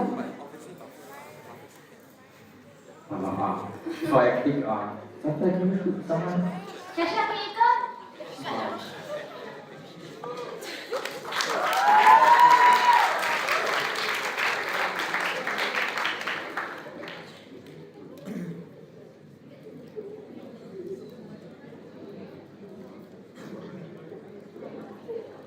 Yeah, okay. So first question, right? Do you want to work with foreign company that offer higher salary compared to local company? Offer higher salary? Higher salary in USD. Disagree. Okay. Second question is, if you are given chance, do you want to work overseas first to gain experience before returning to Malaysia? This one. Agree. Okay. And for the third question is, do you prefer to work in government sector rather than private sector? Okay. Alright, thank you. Remember that all right or wrong mistake. Okay, just answer it honestly. So, Fatia, for the last one? Okay, for the last one is coherent. Ensure that your answer is clear, logical, and honest. Remember that this test can be tagged if you're lying. So throughout the whole test, make sure that all of your answers are aligned. Make sure that your answer is something that you're. It's not like something first you said you disagree for one thing and then you agree for one thing. But basically the things are the same. So you're not having the same part. You cannot be like that. So one last person to answer this. Okay, last. Or no, I'm just gonna call someone. Oh no, I'm not gonna call. I'm gonna call the row and seat. So it's gonna be random. Okay, cepat. Someone please. Okay. Okay. Letak saya panggil je random. The one the blue shirt from that row. Yeah. Okay. Okay, come here.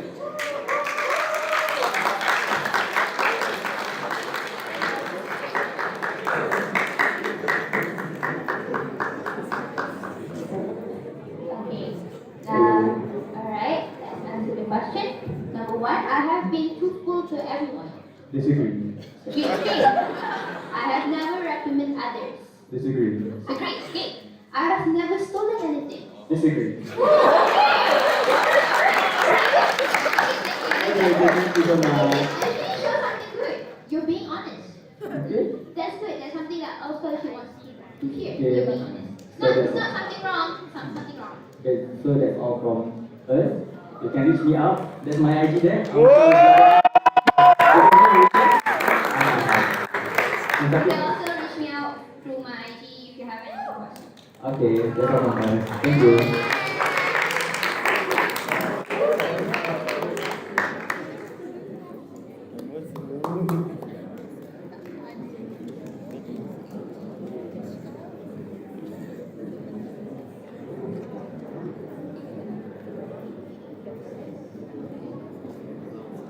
Come on, Silu.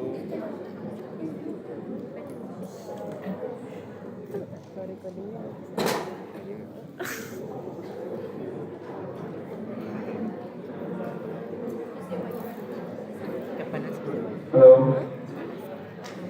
Okay, hi guys. Alright, so today I'll be presenting to you a very big chunk of our workshop, which is navigating courses and also course sharing. So you guys might be quite tired already for listening to a whole day of courses, but just hang in there. We will be done quite in a bit. So alright, next slide. Alright, so just quick census. May I know how many people wants to be an engineer? Angkat tangan. Banyak dia. Okay, how about economic, what do you call it? Accountant. Medicine? Okay, something more interesting. How about like a politician? Okay, all of this will be our next PM. Okay, thank you very much. Okay, so anyway, just to let you guys know, I was interested in all of those stuff since young. To be honest, I wanted to be everything. But then ended up, I had to narrow it down to choose my career. But to be honest, it's very hard luck. Okay, so again, greetings. I am Sian Long. I am actually a JBA scholar doing medicine in Sunway right now. I'm doing A-levels in Sunway. So actually, to be honest, I'm the only committee in Sunway. Yeah.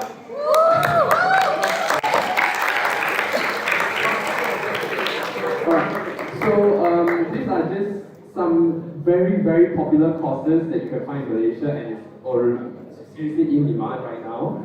So if you guys don't know what you want to do, it's totally fine. Okay, even I don't know up to now, even though I say I want to do medicine, right? It's still like 90% I want to do, 10% I don't want to do, kind of thing. Alright, next slide. Alright, so today, me and my team will be bringing you different courses, 6 different courses, to let you guys explore and know a lot more different things about our respective courses. So today, I'll be talking to you about medicine, or MBBS for short, Bachelor of Medicine, or Bachelor of Medicine and Bachelor of Surgery, but some colleges call it MD. Alright, so okay, first thing first, ask yourself, why do you want to do medicine? Some people may be forced to do medicine based on their parents, like, you know, all those Asian mentality, the stereotypes whereby you need to do medicine. So some people are forced by their parents. Some, they are also made to do medicine because of their friends. Their friends doing medicine, so everyone wants to do medicine.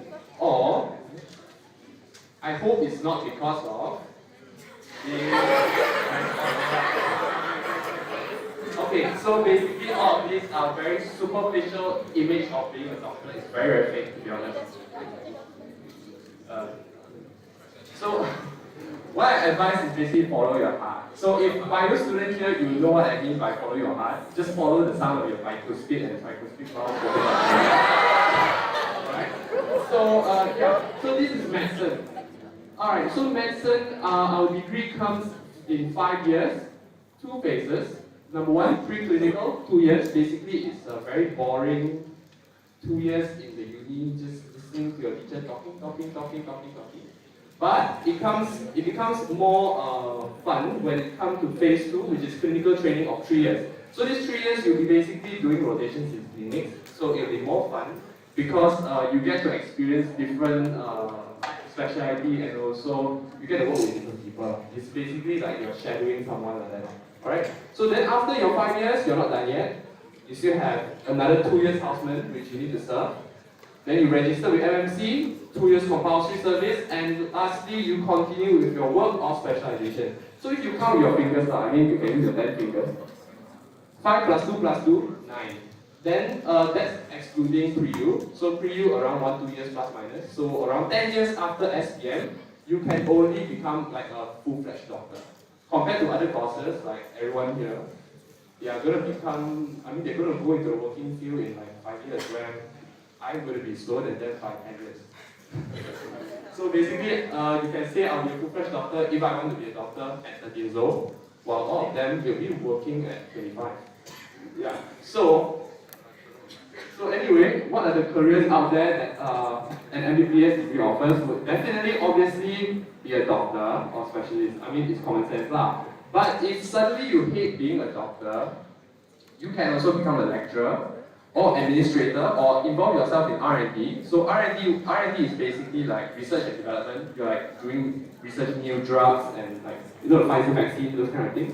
And then also you can involve yourself in sales and marketing. So like I have an uncle, actually he was an MBBS doctor, but he didn't actually work as a doctor. He went into sales and marketing for Pfizer, so he's like working under them to manufacture the vaccines.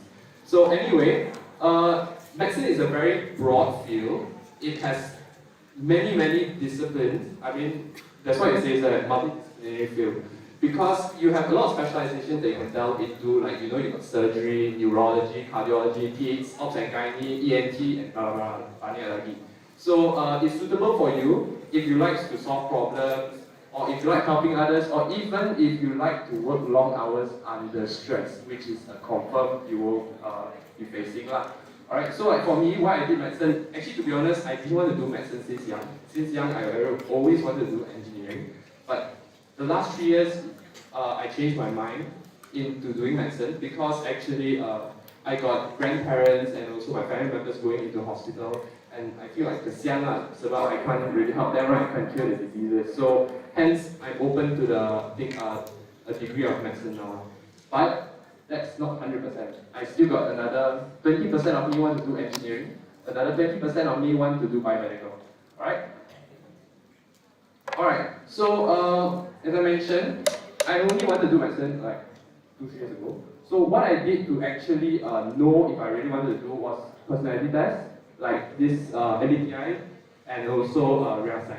But to be honest with you, this test didn't work for me because the test showed that I'm still suitable for engineering and also medicine. So yeah, and also I enrolled myself in 3 online courses and watch YouTube videos. Everyone can do that, it's so simple, just Google lah, right? So you got all those stuff there that you can see.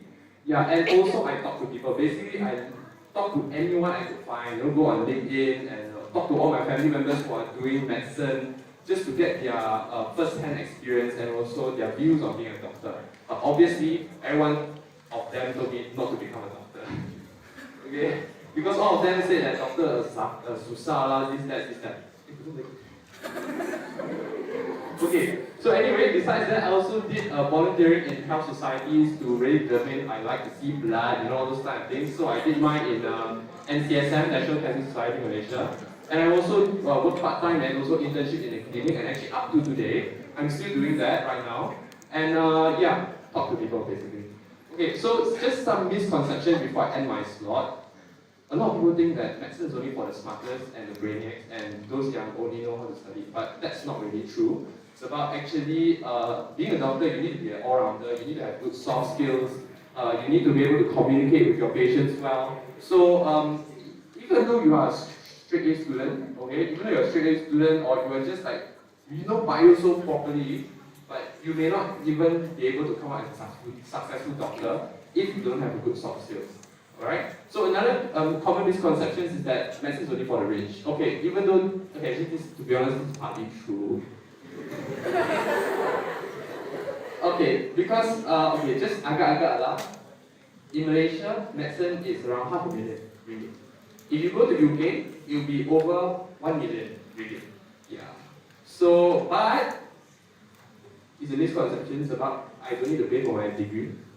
Because for us, what scholarship that offer medicine is only JPA and MARC. So if you were to apply for these scholarships, definitely, it's not only for the rich. Yeah. So anyway, last misconception is that doctor knows everything. This is super not true. I mean, like, to be honest, right, I got all those auntie uncle, buy rumor, right, then they ask my family doctor, hey, you know about this symptom, you know about this disease? Then the doctor look at her like, what are you talking about? Because medicine is just so wide, you understand? Medicine is like, there's so many different fields. Like I mentioned earlier, you got cardiology, neurology, it's all different part of your body. So if you're asking a brain doctor about how to treat his backside, I don't think he would know 100% how to do it because it's so wide. And also, even though you're asking a brain doctor how to treat his brain, he might also be a bit, I mean, although they know their stuff, but what I'm trying to say here is, the medical advancements out there are just too great, okay? So it's impossible for a doctor to know everything that is current, okay? Because like, there are just too many advancements. One day you got NUS doing patches, and then you got MIT another day doing got another new invention basically. So there's just too many new advancements in technologies for doctors to keep up. Okay? So that's why if you want to be a doctor, you must be studying all the time. Even though after your degree, you need to be attending conferences and also talks just to keep yourself updated on the latest and also the most modern technology out there just to treat patients.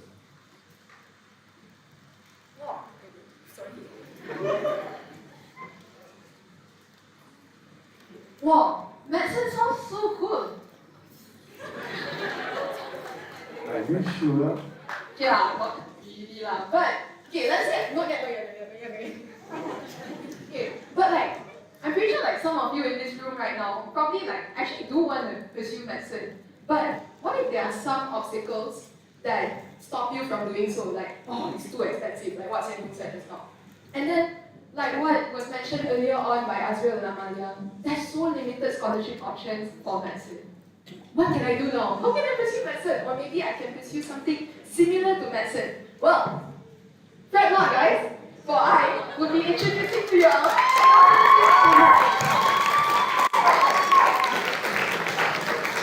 Hello everyone, my name is Anjika. I am a Yayasan Khazanah scholar. For the rest of the workshop, you can call me Angel. And yeah, I am planning to pursue biochemistry. Some other scholarships that I received are Yayasan Sarawak and YTB Mara.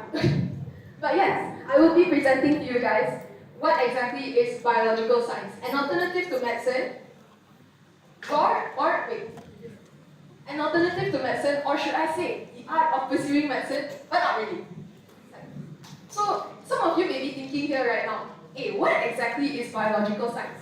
Biology, like, it's literally just biology, right? Well, it's a fancier term of saying biology, I would say. Well, biological science is basically the study of living organisms, like all of us here, but it's not just about like complex, huge, complex, large organisms like ourselves, the humans. We also learn things that are very small scale, things like genes, proteins, enzymes, and stuff like that that you can't see with your naked eye.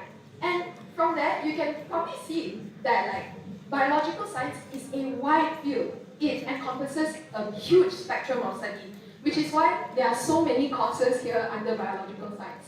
Personally, I want to do biochemistry. I'll go into that later on. But there are also other fields like biotech, bioengineering, neuroscience, genetic engineering, molecular biology, biomedicine, especially if you really do want an alternative to medicine, and microbiology. But bear in mind that these are just some of the examples. There are also a lot more. If you want to know more, you can ask me or you can do your own research. So let's get into it. What exactly is biochemistry and why do I want to pursue it? So biochemistry, it's in the name now. Biology, chemistry. It's a combination of both. So you... Okay. So biology chemistry. It's when you apply chemistry into learning the biological processes at a molecular and cellular level. So things like what happens in our cells, how these things happen, like how these chemical processes happen. You basically study all that lah. You study how like our body works and so on and so forth. So the main areas of biochemistry are enzymology, enzyme lah. You study about enzymes and their catalytic processes, metabolism, those chemical processes that happen in your cell, and also molecular and structural biology. So if these types of things interest you, then sure, study biochemistry. So some misconceptions that I have heard from my family and friends when I told them I wanted to pursue biochemistry, which of course some of them did not even know what biochemistry was at the time. First, aiyo, so boring on the course. You're literally just going to study biology all over again in uni. Not the same like SPM, man. Not the same guys, but it's a lot harder than SPM, not the serious thing. But of course, taste is subjective. Maybe for some of you who want to pursue a degree in arts and humanities, like you want to do econs or you want to do law, social science or humanities subject. Maybe for you, it's not very interesting. But if you love sciences, if you like bio and chem and probably physics back in SPM, then you can pursue biochemistry. Personally, for me, I enjoy all three sciences back in SPM. I still do all three sciences in KY. I'm from KYUM. I still do all three sciences and I do maths also. And I enjoy the three sciences even though they can be very, very hard, quite difficult. But it's okay because they keep me going because I'm doing something I like. So yeah, next. I won't have any jobs when I graduate. Very hard to look for a job, like it's such a niche course. Okay? It is a niche course, but also it's a very wide spectrum of study. And when I graduate with a degree in biochemistry, I don't necessarily have to work in the medical field. I can also work in the oil and gas industry. I can also work under agriculture. And these are just some careers, emphasis on some by the way, that you can pursue after getting a degree in biochemistry or any other biological science by the way. So you can be a biomedical scientist, a pharmacologist, a biotechnologist, a forensic scientist, CSI, a researcher, a professor, and even if you still want to do medicine after pursuing biochemistry, you can still become a doctor. How do I do that? Some unis, like unis in the US for example, offer medicine as a graduate program, meaning after doing a degree in a biological science, you can pursue medicine as a master's degree, and you can still become a doctor. But of course, it's going to be longer than Siendo lah, who's already going to do medicine as a degree. But if you really want to become a doctor, then sure, you can do that. And last one, biochemistry. Why not biotech? Got difference, isn't it the same thing? What's the differences between the courses that you just mentioned earlier on? So if you look at them, okay lah, all of them have bio in their name. But I'm just going to bring up some differences between the courses that I mentioned earlier on. Of course, if you want to know more in depth, then you can do your own research later on after this, or you can also ask me. First of all, okay, I'm going to bring up 4 of these courses by the way: biochemistry, biotech, genetic engineering, and biomedicine. First of all, biochemistry is a very general, in-depth science. It's a pure science. So when you study it, or when you study all the other 3, biotech, genetic engineering, and biomed, you're going to learn biochemistry under all of these. So it provides a wider range of job opportunities. Biotech, in its name, you apply biology and technology together. So when you learn biotech, you'll be able to manufacture products like vaccines, Pfizer, insulin, biofuel, so on and so forth. Genetic engineering, again, in its name, you study about how you can alter or manipulate genetic material, DNA. So based on the outcome that you want, you can alter the genomes of humans. And lastly, biomedicine, again, in its name, biomedicine, where you study more in depth about the human body, how diseases affect them, how diseases affect certain organs, and how you can treat and prevent these diseases. So, moving on, why did I choose biochemistry then? Oh, sorry, forgot. Okay, sorry. Okay. Then why did I choose biochemistry? If, let's say, I wanted an alternative to medicine, why did I choose biomedicine? First of all, yes, I wanted to do something similar to medicine. I always wanted to do medicine ever since I was in Form 2, probably. And then I realized that I couldn't do medicine because I couldn't afford it, and I wanted to, and I felt like, okay lah, maybe I'll just do something similar. And I did a lot of research, and I realized that biochemistry was something quite similar, and it would still provide me with a wide range of like career opportunities. Let's say in the future I don't want to work in the medical field, I can just like go to Petronas and say, hi, I have a biochemistry degree, I can work under you. Next, like I said, provides a wide range of career opportunities. Again, I love sciences. I feel like not many people here do. But it's okay. If you love sciences, then you can do biochemistry as well. Then next, the thrill of being able to understand all these small scale things which lead to something more complex. So something you learn if you do A-levels, or like, okay, like in pre-uni later biology, you'll see like, when you learn about like genetics, you see like just 4 letters, like what, ATGC, or like U, like that. Only those 4 letters can code into so many different amino acids. And when you sequence them, they become like many different proteins or enzymes. Things like that may sound boring to some people, but for me it's really interesting how you can make so many different types of like proteins or enzymes with those just 4 letters. So yeah, if that interests you, if that exhilarates you, then sure, do it. And lastly, my passion for volunteering drove me to pursue a career which would allow me to help others. So if you look at my ECAs there, a bit of a humble flex, but not really. I was the project lead of various community service projects. I led a clothes donation drive, food donations, and also a literacy program back in my hometown. I also volunteered in cancer societies and autistic associations back in my hometown. And that, thank you. And that gave me a drive to help people, especially like, it made me realize that I really enjoy helping people, and that's the main reason why I wanted to do medicine as well. So yeah, that aside, yeah, that I integrated like my ECAs into why I wanted to do biochemistry, and that really helped me in my essays, and networking also like helped me in my interviews, it helped me talk to people more, and stuff like that. So did I suddenly just like, was it a spur of a moment, like choosing biochemistry? No. I explored different types of courses, and how did I do that? I, for one, did online personality tests, like the online personality test that Safia and Amsha mentioned earlier on. I did an MBTI test, and sadly, I was 97% extroverted at the time. It's more balanced now, I'm 70% extroverted, but that aside, I also did a lot of research, and I cannot put more emphasis on research. Guys, do your research, please. Because it really is important, so you can see like how many courses there are available, especially for certain scholarships that you want to apply to. And talk to your friends that you came with here today, your girlfriend or boyfriend or those who know you best, like your family and teachers. Talk to them, because like at that moment when you're choosing your course, sometimes you don't really know yourself that well. But at that time, when you don't know yourself, your friends will know you. Trust me, your family knows you, your teachers will know you as well. So yeah, that is all from me. Thank you for listening.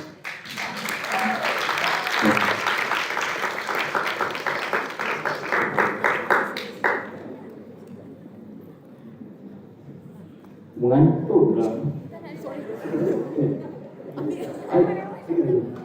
I think I have to speak because everything's about bio. During my high school, I learned bio, right?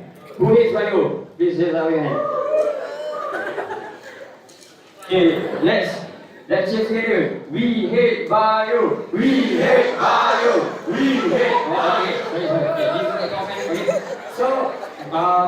So for my slot today, I'm going to talk about engineering. So before that, a short introduction about myself. My name is Wan Iskandar. Currently, I'm taking A-levels for foundation in electrical power engineering under Tenaga Nasional Berhad Scholarship. Okay, so next. Okay, what is engineering? I think everyone wants to take engineering. Wants to take engineering? Raise up your hand. Siapa? Seorang boleh engineering. Okay, I just want to ask, okay, what's your first impression or what's your opinion about engineering? Just short and concise. Okay, your name, your school, and also your fields of engineering. My name is Anaki Fahmi bin Hassan Mayadi. I'm from School of Star and the field of engineering that I like to pursue is mechanical engineering. And my understanding of engineering is basically engineering is just calculations and determining if around 1,000 people die or not. Okay, that's really good answer. Okay, so whoever wants to be engineers, please raise your hand. Seorang je. Please. Okay, I don't want Abim, I don't want Silo, all those similar speeches. Siapa lagi? Okay, last. Okay, what's your opinion about engineering and give 3 words which you can say that is similar to engineering. 3 words. Okay, hi, my name is Jeriel. Okay, actually I am a base mentor and I'm currently at FNS. Yeah, so I'm not an FNS student, but yes guys, mechanical engineering is the best course, agree? Okay, so what I would say is equivalent to engineering is calculations, building, and problem solving. Okay, thank you. Okay, good. So we have an answer about engineering. Yes, your answer is correct. Engineering is a field which involves physics theories, mathematical calculations, and also infrastructure. And that's all. It's all about how you involve.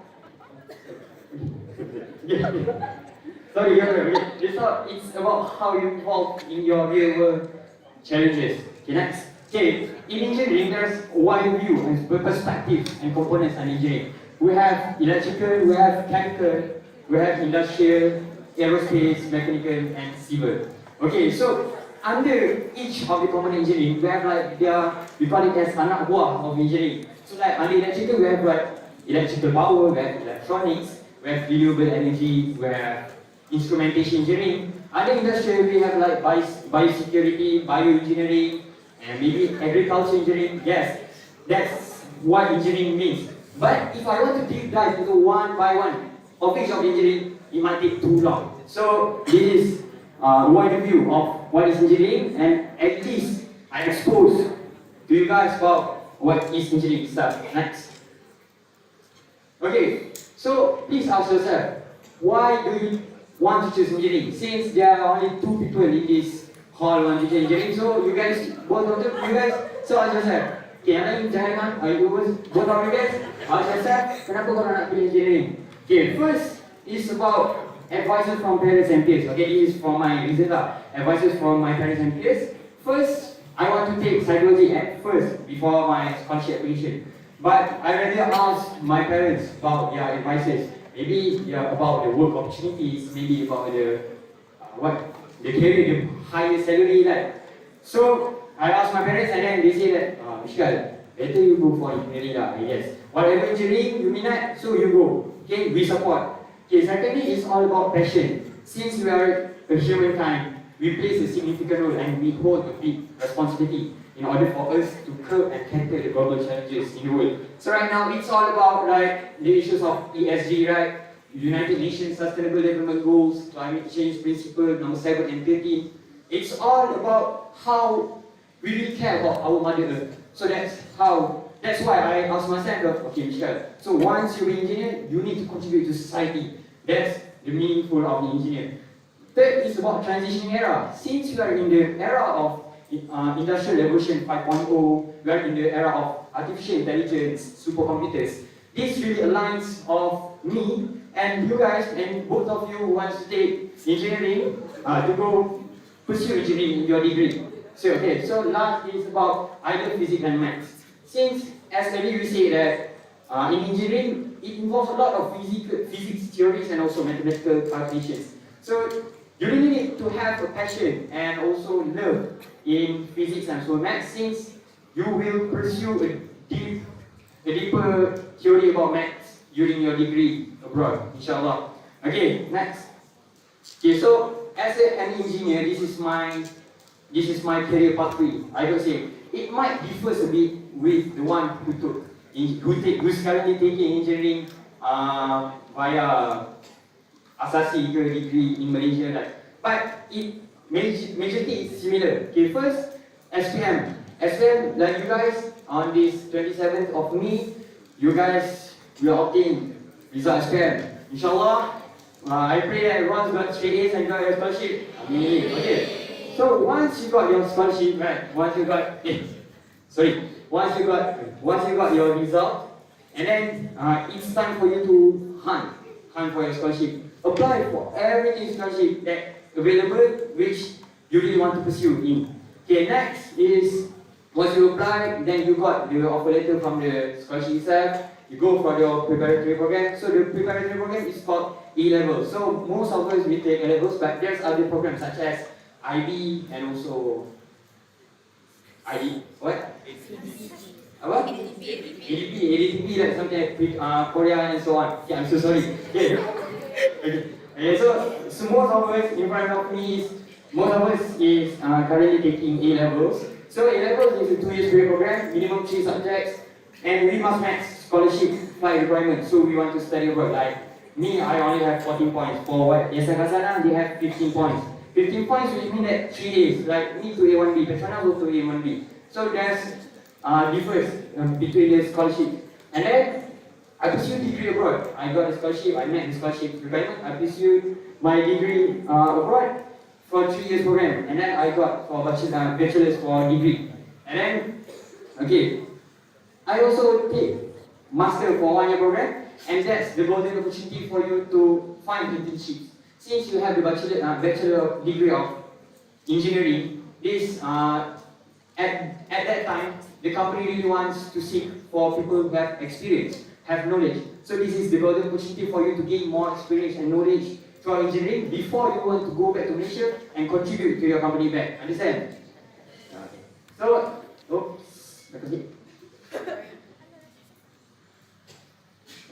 okay, this master, okay. However, okay, cuba tertanya, kenapa kita nak ambil 4 years program instead of 3 years degree balik Malaysia? Kenapa? Who knows the answer? Okay, why? Because Malaysia Board of Engineering if it's 3 year program, they don't recognize it. So in order to be recognized as an engineer in Malaysia, your program must be 4 years. Okay, congratulations. Okay, yes, the answer is correct. Which means that it took you 4 years for you to recognize as a credibility, accountability, and a reliable engineers in Malaysia. So if you got 3 years and then you go back to Malaysia and then you kau apply balik, kau belajar lagi 1 tahun, kau datang ni balik. That's how the method and orang kata mazhab dekat Malaysia, right, for engineers.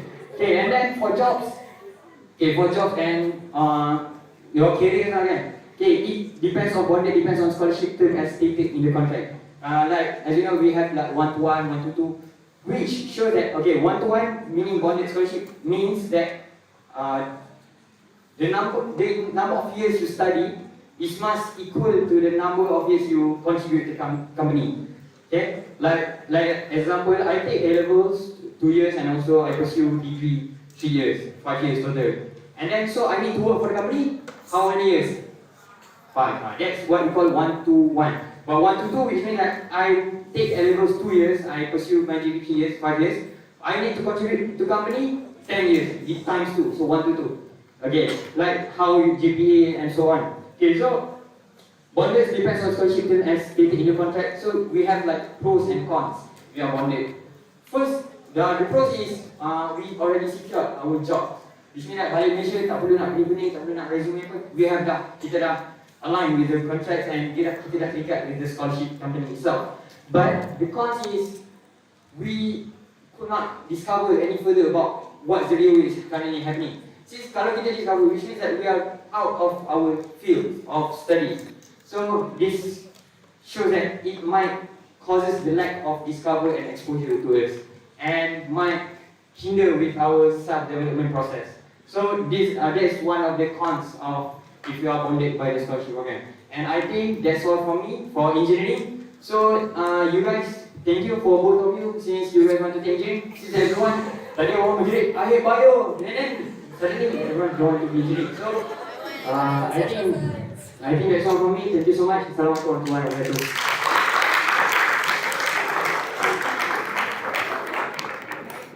Wow, I'm sure you guys have heard so much about STEM related courses already.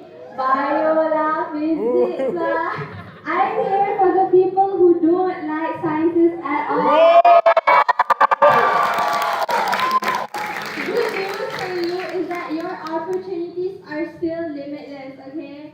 My name is Adriana. I'm a Yayasan UEM scholar doing A-levels at KYUEM. And I am telling you guys who don't like science not to worry because there's so many more opportunities for you guys out there. Alright, so first, let's get into what Okay, so what is arts and humanities? Arts and humanities are basically for people who don't really want to do science or maths overall.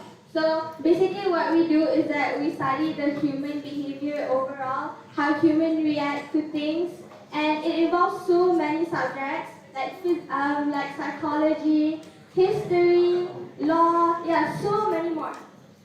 Basically overall it's to learn and examine how human operates on a daily basis. Alright, next is what courses are available under Arts and Humanities. Like many people assume that Arts and Humanities is just about dancing or drawing or acting. That's totally wrong because Arts and Humanities offers so many more courses that you can do. If you like debating, for example, anyone here masuk MUN, or you like drawing, you can look into Arts and Humanities. If you like public speaking, for example, you can go into law or you can go into PPE. And then if you like taking pictures, you can go into mass communication. If you like drawing, architecture would be the one for you as well. And yeah, basically so many more courses that you can look into. If any of this interests you, then you know that you should go look into Arts and Humanities because there's so many opportunities that you can go into. Alright. Oh, before that, just because you're into Arts and Humanities doesn't mean that you can't go into good universities. So many people who take Arts and Humanities, they're in Oxford, LSE, Brown, University of Paris. Alright, these are the professions available under Arts and Humanities. You can be a lawyer, a teacher, architecture, musician, businessman, so many more. This is just like some of the lists that maybe are popular among you guys. Alright, next is how I knew that I had to go into the direction of Arts and Humanities. Personally, I don't like all three sciences. Like Mishkan, he hates bio. But for me, I hate bio, I hate physics, I hate chemistry, I hate physics. I don't like any of the three. Like at that time, it was online classes. So every time I masuk online classes, I was dreading it. It was so boring. I didn't understand anything. So that's when I knew I had to go Arts and Humanities. So that, like I mentioned, I started out as a pure science student. So I went to learn all three subjects, but like I said, I didn't like it, I didn't enjoy it at all. So I knew that I had to go into different direction. So that's when I consult different people. So this is important as well for you guys to do. If you guys feel like you're changing directions in your educational journey right now, be sure to ask or talk to your parents. Like, it's okay if I don't take physics at all because people say physics is like the most important subject of all. But it's actually fine, guys. It's like there's so many opportunities. Like look at me, for example. It's all good. So I ended up taking business stream in SPM, meaning I took econs, accounting, and I took pendidikan seni visual. So it was nice. Like I really had a good time finishing SPM.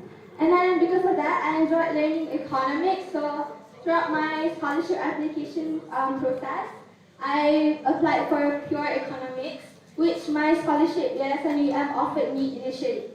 But then, after further researching, looking online, turns out I don't like maths pula. Yeah.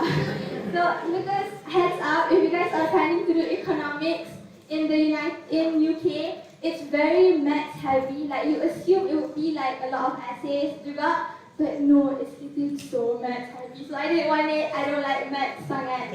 So that's when I knew I had to add into something. So like me right now, I'm doing economics and management or economics and geography. So this is what I want you guys to keep in mind, because there's different courses under one major, like economics, and then bawah dia ada economics and management, economics and geography. So that way I get a little bit of everything, not just maths or not just science. And then another thing is that I want to tell you guys that not liking science is okay, or not fully enjoying maths heavy related subjects is also okay. There's so many scholarships, and I think tomorrow you guys will find out there's so many scholarships that offers arts and humanities. I would say most of scholarships, they offer arts and humanities courses. And then not only that, when you guys are doing research, keep in mind that doing online research only is not sufficient. You need to go to the people who are experiencing the working field themselves. That way you get the actual opinion, like go to your parents. But of course there's going to be some people who tell you it's not okay to not take this subject, so not okay to take physics, for example, but just go with what your heart tells you. Because if you're too passive, if you're forced to take that subject, in the end you're not going to enjoy it and you're going to give up juga in the end. And then lastly, find out whether your scholarships allow you to change courses, because Alhamdulillah, my scholarship at SNUEM, they allow me to change my courses, so thankfully I'm not stuck with a maths heavy course, which is economics, so now I'm doing economics and geography.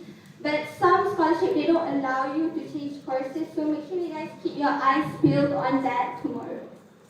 Okay, before I end my talk about arts and humanities, I want you guys to put this into your mind so that it won't menyusahkan your hidup, so that you won't be struggling in your future, which is acknowledging that there are different courses under one major.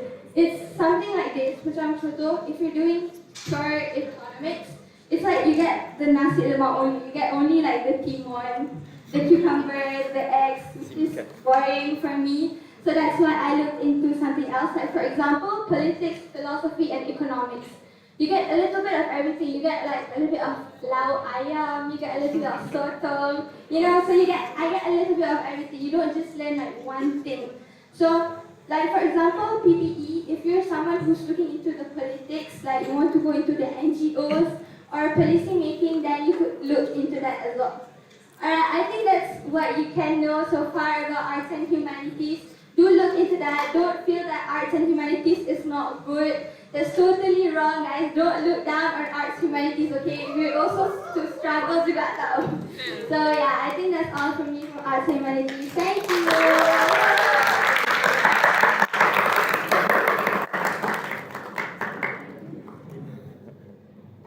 Okay, hello guys. How are you guys doing today? I hope everyone is doing fine. Okay, so we talked about apa just now? Medicine, engineering, the people just now. We talked about biochemistry, art and humanities. Okay, right now I want to see a show of hands. Who here likes money? Okay, because right now I would like to introduce you guys to the world of finance.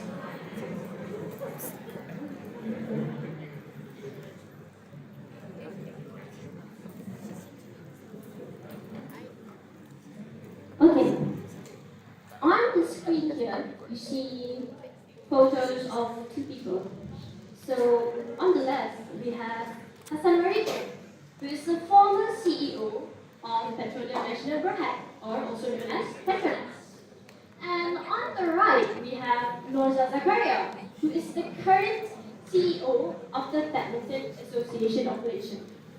Now, I would like to ask you guys again, what do you guys think that they both have in common? Anyone? Anyone? Money. Money? Okay, Peter? Okay, since no one wants to answer, okay, everyone say in unison, I don't know. 1, 2, 3. I don't know. Okay. So they're both actually chartered accountants. Surprising, right? Because if you think about it, okay, one has worked in the oil and gas based company, whereas the other one is working in the sports industry. Tak banyak accountantnya. So, since we're on that topic, I would like to introduce myself. My name is Nafisa Abdul Azmir, but you can just call me Nafisa. I am a proud Petronas scholar. Even my watch being Petronas scholar. I'm currently doing my A-levels here in Taylor's College. I've also gotten offers from the YTP Mara to do the International Baccalaureate, and also I've gotten offers from Yayasan Peneraju to do ICAEW. Okay, so sorry guys. Okay, so for starters, what's the difference between accounting and finance? So in simple terms, accounting is when you're dealing with the past, whereas finance deals with the future. Now what I meant by this is that, okay, accounting is needed when you need some sort of visual representation or statement in order to show the business's financial situation in monetary terms. So we need accounting to do this. And to do that, what do we look at? We look at past transactions, receipts, invoices, etc. Finance then comes into play when you're planning what to do with your money. So how much you should spend, how much you should save in order for you to gain more profit in the future. Okay.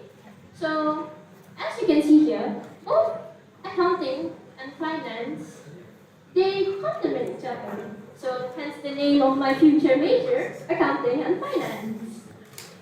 Unfortunately, like other majors, there are some misconceptions about accounting and finance, of course. Firstly, it is boring, and that the jobs that accounting and finance degree holders can apply for are mundane and AI could easily replace them. Now, okay, whenever you hear accounting and finance, of course, the first thing that will pop up in your mind is, well, accountants. But then, you don't necessarily have to work as a typical accountant if you have an accounting and finance degree. For example, here, you can work as an auditor, a person who examines financial records to ensure that they are compliant with the standard accounting, with the accounting standards. Sorry. You can also be a tax advisor, a person who ensures that you are paying your taxes efficiently. So for corporations, tax advisors work for business clients to make sure that they do not pay more tax than is necessary. Because as we know, taxes decrease profit. And then last but not least, you can also explore forensic accounting. So forensic accountants, they investigate financial discrepancies and inaccuracies with the aim to uncover criminal activity. So I have a friend, she's also a Petronas scholar. The other day she told me that, okay, she likes accounting. She's an accounting and finance major, same as me.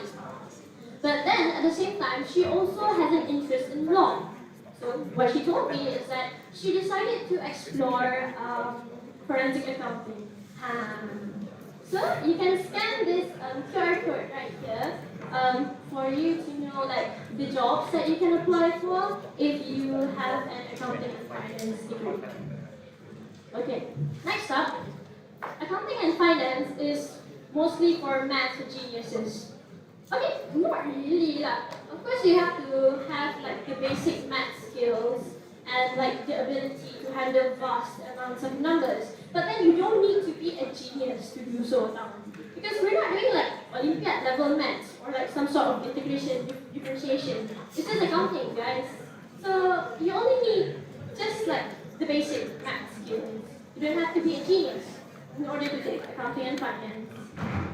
Last but not least, the rules in accounting are rigid, and hence this hinders creativity. Okay, first of all, there are called rules for a reason. Okay? Because we are handling people's money here, and your creativity should not come at other people's expenses.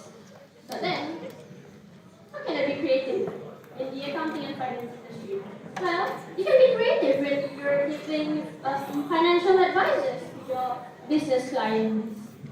Like, okay, during my interview with Petronas, if I'm not mistaken, we were discussing about AI. Okay, and so I highlighted the fact that, okay, in the accounting and finance industry, of course, AI can, take over the routine works of accountants, such as bookkeeping and data entry. But then, you still need the emotional intelligence and the raw creativity of actual accountants in order for you to give financial advices. It's kind of like Grammarly lah. You know that app where you write your essay into the day and they come up with better words to improve your writing. However, this is not always the case because some of these improvements that they gave may not help you to imply that the mood that you're trying to set with your writing. So in conclusion, accounting and finance is not that bad, guys. It's a very flexible major. You just need basic math skills, and you can still use your creativity when you're coming up with financial advice for your business plan. Okay, so for the next part of my SWOT, why did I choose accounting and finance in the first place? So some facts about me that you should know is that I love numbers, but unfortunately I'm not really good at Olympiad maths, so it's okay. Next, I used to have trouble in choosing what I wanted to be in the future because I was very, I used to have multiple interests, and yeah, this led me to this problem. So in the end, I chose accounting and finance because it's not a math-intensive or a science-intensive major, because it is actually a thinking profession. And it's suitable for me because I like to think a lot since I am an introvert. Yeah. So, I also took Prinsip Perakaunan for SPM, but if you didn't take Prinsip Perakaunan, it's okay. You can still come into the accounting and finance industry. Last but not least, I do not want to do science-related subjects anymore. Bio was something else. It really traumatized me. SPM was my last straw at that time. So yeah, if you're like me, then why not take accounting? It's not that bad, right? So, what did I do in order for me to pursue in this major? So, I actually consulted with my teacher. She's my Prinsip Perakaunan teacher, and she's actually the sole reason why I wanted to take accounting and finance in the future. So, thank you, Cikgu. Okay, so according to her friend, who is a chief financial officer, okay, there are 4 exams that you can take. These are called qualification exams in order for you to become a chartered accountant. So first, we'll look at ICAW. And for ICAW, you actually need to have work experience as a part of the qualification. So if you pass the written test and you have the work experience, then yes, you can only then become a chartered accountant. And the 3 there, which is ACCA, CPA Australia, and CIMA, they're all exam based. So like you don't need to have work experience in order for you to get the qualifications. ACCA and CPA Australia are quite similar because both of them focus on financial accounting, whereas CIMA focuses more on management accounting. So yeah, you can actually use this as a guide to like explore these 4 qualification exams, and also these can be done after finishing your accounting and finance degrees, or you can also go straight with its respective foundation programs, which is provided by Yayasan University. Oh wait, before that, I also use Quora to get like opinionated answers instead of using Google all the way, because I find Google too hard to use because like there's many words and some of them are not related at all to the questions that I typed in. So yeah, if you guys haven't heard of Quora, then I suggest you using it because these answers are by experienced individuals, okay? So they matter, and they might help you in making choices. Okay, so this is my pathway, which is subject to change, depends on Petronas. Okay, so first step, SPM. You get your results on to the scholarship application. So some of the scholarships that you can apply for if you want to do accounting and finance is Petronas, Yayasan Peneraju, CPA, and also Bank Negara. Okay, I want you guys to remember this. This stage is actually very critical because I want you guys to make the right choices during the applications. Because sponsorship bodies like Petronas do not let you change your major.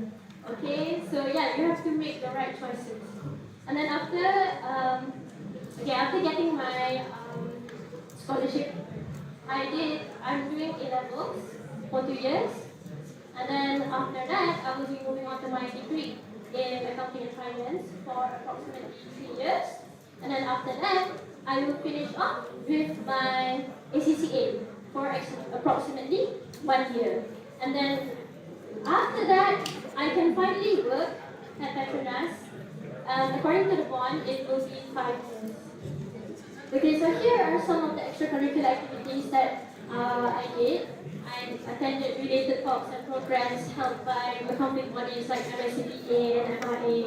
I also did some research because I wanted to get the bigger picture of accounting. Okay, it's not just a simple concept of accounting like debit, credit, and all. I mean like higher level accounting. So yeah, that's all from me. I hope you guys choose accounting and finance.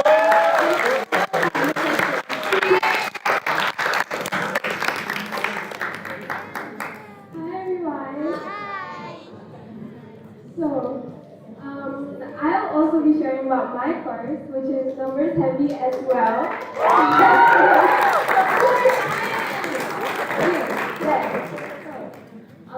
Okay, first and foremost, I'd like to introduce myself. My name is Umaira Sophia. I am a Petronas scholar. I intend to pursue computer science, and the other scholarship offer that I got is actually YK, which is the Sankatada. Okay, so one important thing to note is that when you have a scholarship body, they're most likely going to send you to overseas to pursue a degree in computer science. So even though your course is data science, software engineering, or computer science, they're going to make you get a degree in computer science.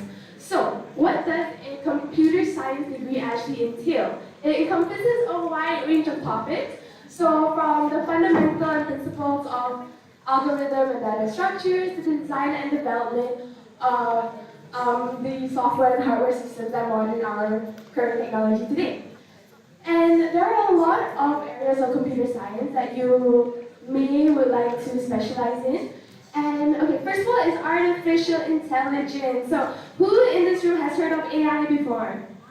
Yay. Okay, who has used AI in like school? Yeah, exactly. So AI, to put it simply, it's basically a field of computer science that specializes in creating systems that enables computers to perform tasks that would usually require human intelligence.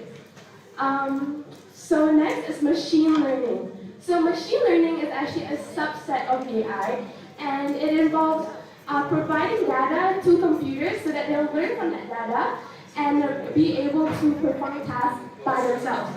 So essentially, without having to write, program, or code, the computer itself will learn from data and be able to figure out how to solve a problem by itself. So there are so many new job opportunities out there because of the rise of AI and machine learning, and that includes AI engineering, machine learning engineer. Okay, next is data science. Okay, so data science is different because data scientists specializes with working with larger data sets, and they will basically use a lot of pattern recognition, predictive analytics, and it emphasizes way more on statistical modeling to uncover patterns and trends. There is also software engineering. So software engineering, after you have learned computer science, which is the foundation of how computers work basically and all the theory behind it, you apply theories and rules that you learn to actually manufacture software products. So that means building apps, building websites, and making sure that it is as reliable and efficient as it can be. Cybersecurity. Okay, so cybersecurity is actually a field of computer science. I feel like it's quite self-explanatory. It's basically protecting certain computer systems from security breaches or data leaks. And actually, Malaysia has been named the country with the highest number of phone numbers leaked to the entire world. Our cybersecurity crimes in Malaysia are at an all-time high. Our communications minister has stated that we need way more cybersecurity work professionals in Malaysia as of now. So if you guys are interested in becoming an ethical hacker, becoming like one of those hackers in those movies, although it may not be completely accurate, but if you want to be Ned from Spider-Man, then you should totally look forward to pursuing a career in cybersecurity. Okay, next is bioinformatics. So bioinformatics is perfect for people who love both computer science and biology. So it combines both of those fields into one. And bioinformatics basically specializes in using computational techniques to analyze and interpret biological data. Okay? And then there's also game development. So if any of you who are interested in gaming, you spend most of your time like using, I don't know, playing Valorant, Apex, or Fortnite, you should definitely look into game development because it's a way for you to implement your hobby into your career. So why should you actually study computer science? Okay, first of all, it is a very flexible and versatile career, and there are a lot of remote work opportunities. So don't think of it as a boring office job. You can actually start your own business. You can make your own tech startup with computer science. Next is high demand and job opportunities in various fields and salaries. So this is because every company essentially has an IT department. Computer science is needed and it will become more in demand in the future years. There's also continuous learning and growth since there's so much rapid advancement in technologies. There's always something for you to learn and so many fields of computer science that you can explore. Okay, next is why I chose computer science. Okay, so I just wanted to know some fun fact. I actually wanted to pursue dentistry like for the longest time. And I never really even thought about scholarships because I never had seniors had scholarships. And I just I don't know, I was never exposed to all of this when I was your age, which was 1 year ago. But yeah, so I thought of dentistry. I applied to one scholarship for dentistry, but APM they rejected me. But it's okay, because then I tried to apply for YTA for dentistry, because I was like, wait, life sciences is under their global scholarship program. So you know what? It was me and my medic friend, she also was like, you know what, let's just try. We should just try, you know. But then I wrote my whole YK essay about dentistry, about how I wanted to become this dentist to improve the healthcare industry in Malaysia. And I don't know why, but it got passed through the first stage, and then the second stage, and I got invited to the interview, and then they were like, guys, well, oh my god, we do not sponsor dentistry. And then I was like, oh, really? Okay, so then I changed my course to pharmacy and pharmacology. So then I did get the scholarship, but pharmacy was not close enough to dentistry to me. So that's why I chose computer science. So why I actually chose computer science, I've always been interested. It was just that I took it during ASK. So if you guys took ASK, it was really fun for me, honestly. The classes, I always looked forward to it. And I didn't mind my classes at all. And I actually really liked learning how to build websites and using Python. Next is that I love being challenged and learning new things. So I don't mind having a career in computer science because it genuinely interests me and I don't think I would get bored of it. Next is science. So I am a science person. So I do like science and computer science is science. And then mathematics has always been one of my strongest subjects since primary. I'm not saying that you need a strong sense of mathematics, but these are what made me choose computer science. Because I never wanted to do engineering. But I just had to reflect on my passion and my interest, and I landed on computer science. So these are some common misconceptions of computer science. Okay, first is that it is not a creative degree. This is totally false, guys. Like, you need to be creative in order to design user interfaces, in order to build new algorithms and build, and you have to be someone who's very innovative. Next is that it's only for people who have video games. Okay, yeah. Okay, I feel like other people who are into computer science, they all have like these big like PC setups at home, and I don't have that. But yeah, you don't need like a big PC setup. I'll probably get one when I'm like working, but you definitely don't need one to get into computer science right now. Next, okay, I put this in because this is very important. If you guys are actually thinking about pursuing computer science, is that only some colleges do not offer computer science as an A-level subject. And honestly, when I found this out, I was completely shocked. I was like, how can you not offer computer science? And that is my college actually, the college I go to, KYUM, does not have computer science. I don't think they plan to have computer science anytime soon. But it's completely okay. I know so many seniors who are going to Oxford, Cambridge, so many of them Imperial who did not take computer science and are doing perfectly okay. So maybe it would hinder you a bit in the personal statement, but I don't think so. If you guys are really passionate about it, then you have nothing to worry about. Okay. Next is that it's highly competitive. Guys, this is not a misconception. Computer science is really competitive. So I feel like a lot of people know that computer science is one of the most popular jobs and it's very highly in demand. So not only do you have to compete with other Malaysian students to get these scholarships, but you also have to compete when it comes to your uni applications. Especially in the US, it's not just you, there's also other international students from the US, from the UK, who want to get into those top unis in the US. Okay, lastly, that computer science majors do not shower. Okay, this is a joke. But actually, I don't know. Maybe it's not a joke, but I definitely shower.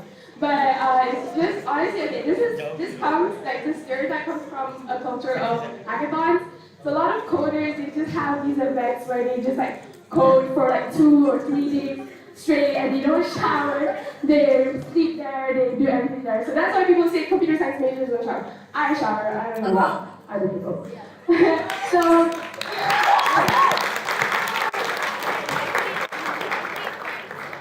okay, so next are the ECAs that can help with your scholarship application.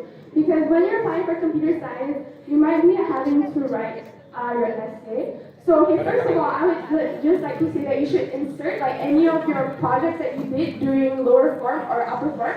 So if you took science computer in SPM, you should insert those projects.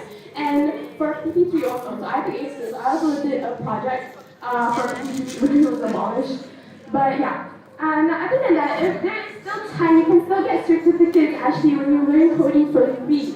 And yeah, there's so many, there are so many resources online to learn computer science. That's the one best thing about computer science is that you can learn completely online. Honestly, some people don't even have a degree when they're computer scientists. So yeah. Lastly is that you should just choose an area of computer science and a niche one. Maybe you want to major, maybe you want to do cybersecurity. So you have to think, why do you want to do cybersecurity? Did your family get scammed? Did that impact your life in some way? So is that why you want to do cybersecurity? Yeah. Okay, I think that's all for me. Sorry. Okay, so time for... Okay, so how about you? What do you want to pursue in the future? And how are you planning to achieve your goals? So does anyone want to share these thoughts to me? Does anyone want to do just one person?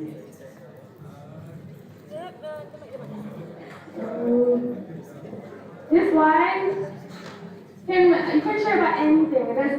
It can be anything. What are you guys actually interested in?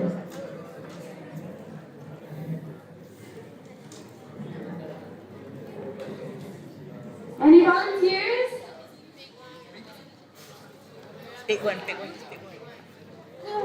here? Oh, hey. Can you share your thoughts?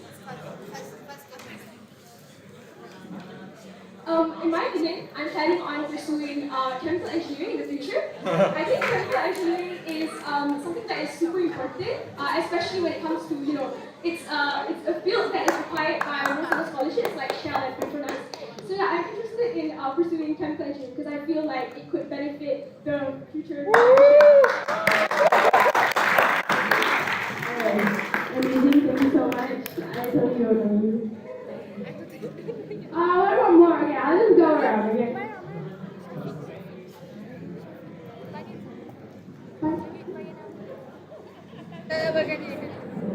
Okay, what? Okay. Does anyone want to say anything? Contribute to anything?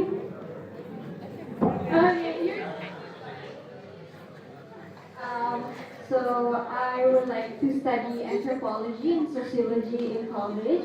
I am planning to become a lecturer, and I think the course I would like to study is important because I think sociology is a very underrated subject which affects social policies and the laws that are implemented in our country, and I would like to produce a better and brighter future for future generations.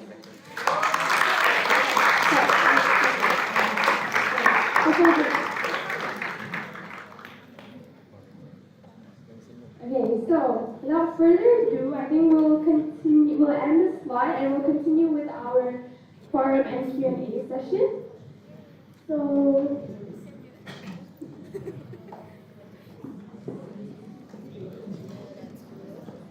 So hopefully everyone has a somewhat clear view of what's going on when it comes to scholarships and specifically about course selection. So before I continue with the foreign session, I'll just introduce myself. Hi, my name is Arif. I'm a Yasa Kazana scholar. I'm intending to pursue nuclear engineering or environmental engineering, and I'm studying at KYAM. So I'll be the moderator for this forum session, and I'd like to invite to the amazing scholars who shared what their courses are to come up on stage.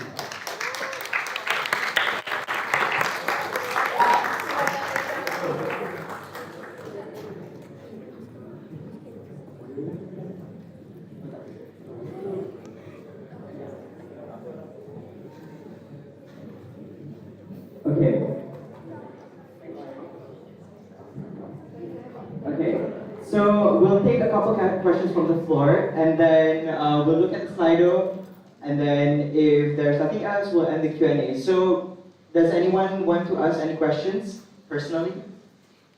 Any raises of hands? Okay, then I'll go to the slide. During the interview, if I happen to use two languages at the same time, will it affect the interview? Does anyone want to answer this? okay, I kind of have experience in this for the GPA LSPM scholarship interview. Guys, speak in DM. Do not speak in English. That's all I have to say. But I think for other interviews, I'm not completely sure. But yeah, for GPA, for honestly any GPA interviews, you should speak in Malay. Yeah. Okay, so for in interviews for like Petronas, okay, you are encouraged to use fully English. But then if you want to use bahasa Melayu, I think it's best if you macam bagi disclaimer dulu to the interviewer that you're going to use a bit of a DM before you start answering the questions. So yeah. I guess generally, right, if your interviewers ask you questions in like English, then just answer in English to be safe, like fully English. But for like what Myra said, for GPA, LSPM, and like some other GPA interviews, some of the interviews will be carried out in DM. So if that's so, then you fully use DM lah in DM. And also Mara, like YTP Mara punya interview, they gave us a choice at the time actually. They said like, oh, you can use both English and DM, but you're recommended to use English because like, especially if you're applying for like overseas scholarships, they want to see whether your command in English is good or not lah. So try your best to use English because that is also like a big decider on whether or not you can like go overseas and communicate in English or not lah. Yeah. Okay, so thank you so much. I think that's a quite relatable question because I did struggle a bit during the interview. But okay, let's for Mr. Medicine, and as someone asked here, for Mr. Medicine, can I know how did you obtain your internship at a clinic? Okay, actually it's not really an internship, it's more of an observership whereby I like observe a doctor. But obviously if you want to work in a clinic, it's possible like part-time, you just walk around any clinics you see.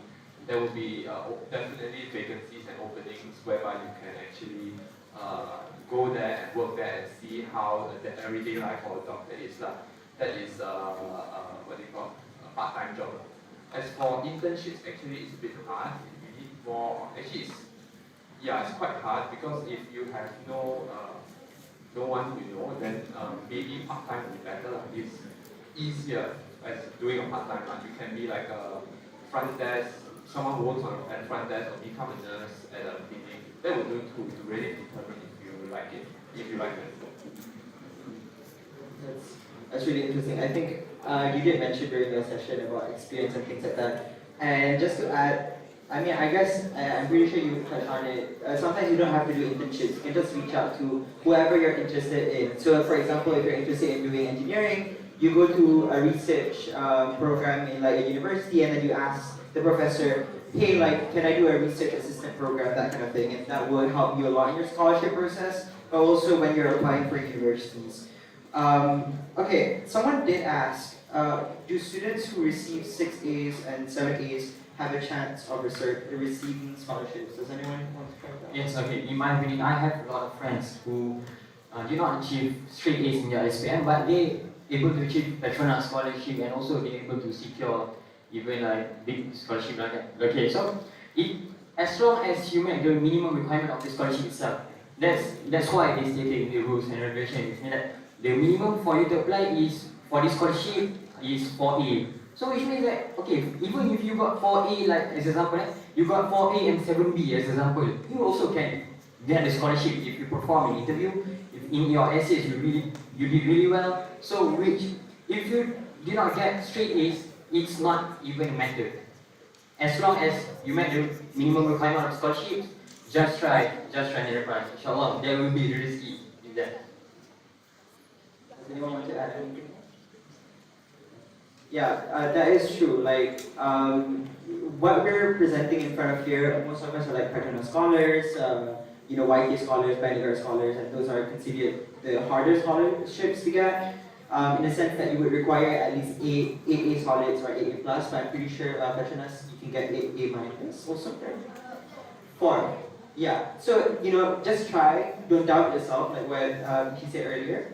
And yeah, so moving on to the next question. For me personally, when I got my Banneker offer, I was split between doing engineering and humanities, like econs, right? But this question was asking whether or not, how do I pick between chemical engineering and computer science? So they researched a lot on this matter, and are there any tips? And I was about to give it to you, but since you know.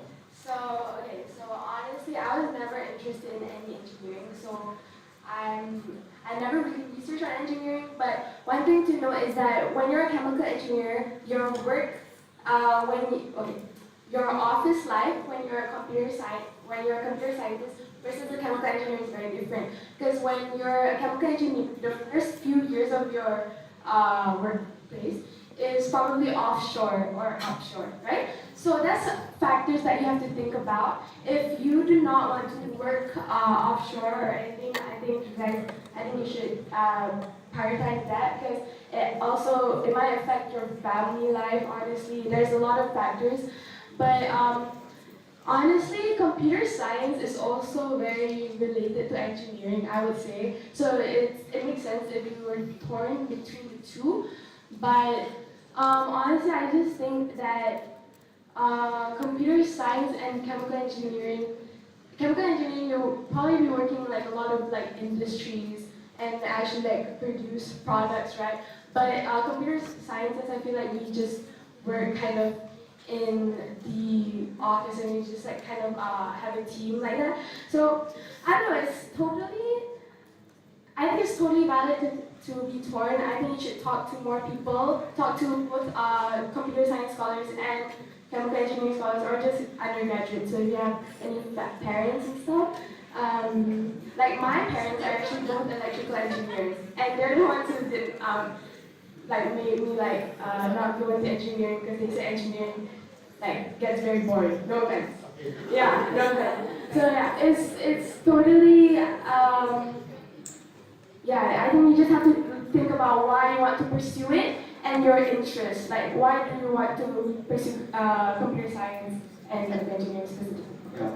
I guess I'll have a follow-up question because there is something asking about like I want to do medicine but I'm not sure why I want to do it. So I guess we can like go around and you guys can talk a bit about why exactly you want to do, you know, what motivates you to continue. It's about, sometimes it gets pretty hard. I know like during A-levels, sometimes you just want to give up. The amount of times I've cried in my room, yeah. So, yeah, what keeps you motivated and what, you know, drives you to do these courses? Anyone?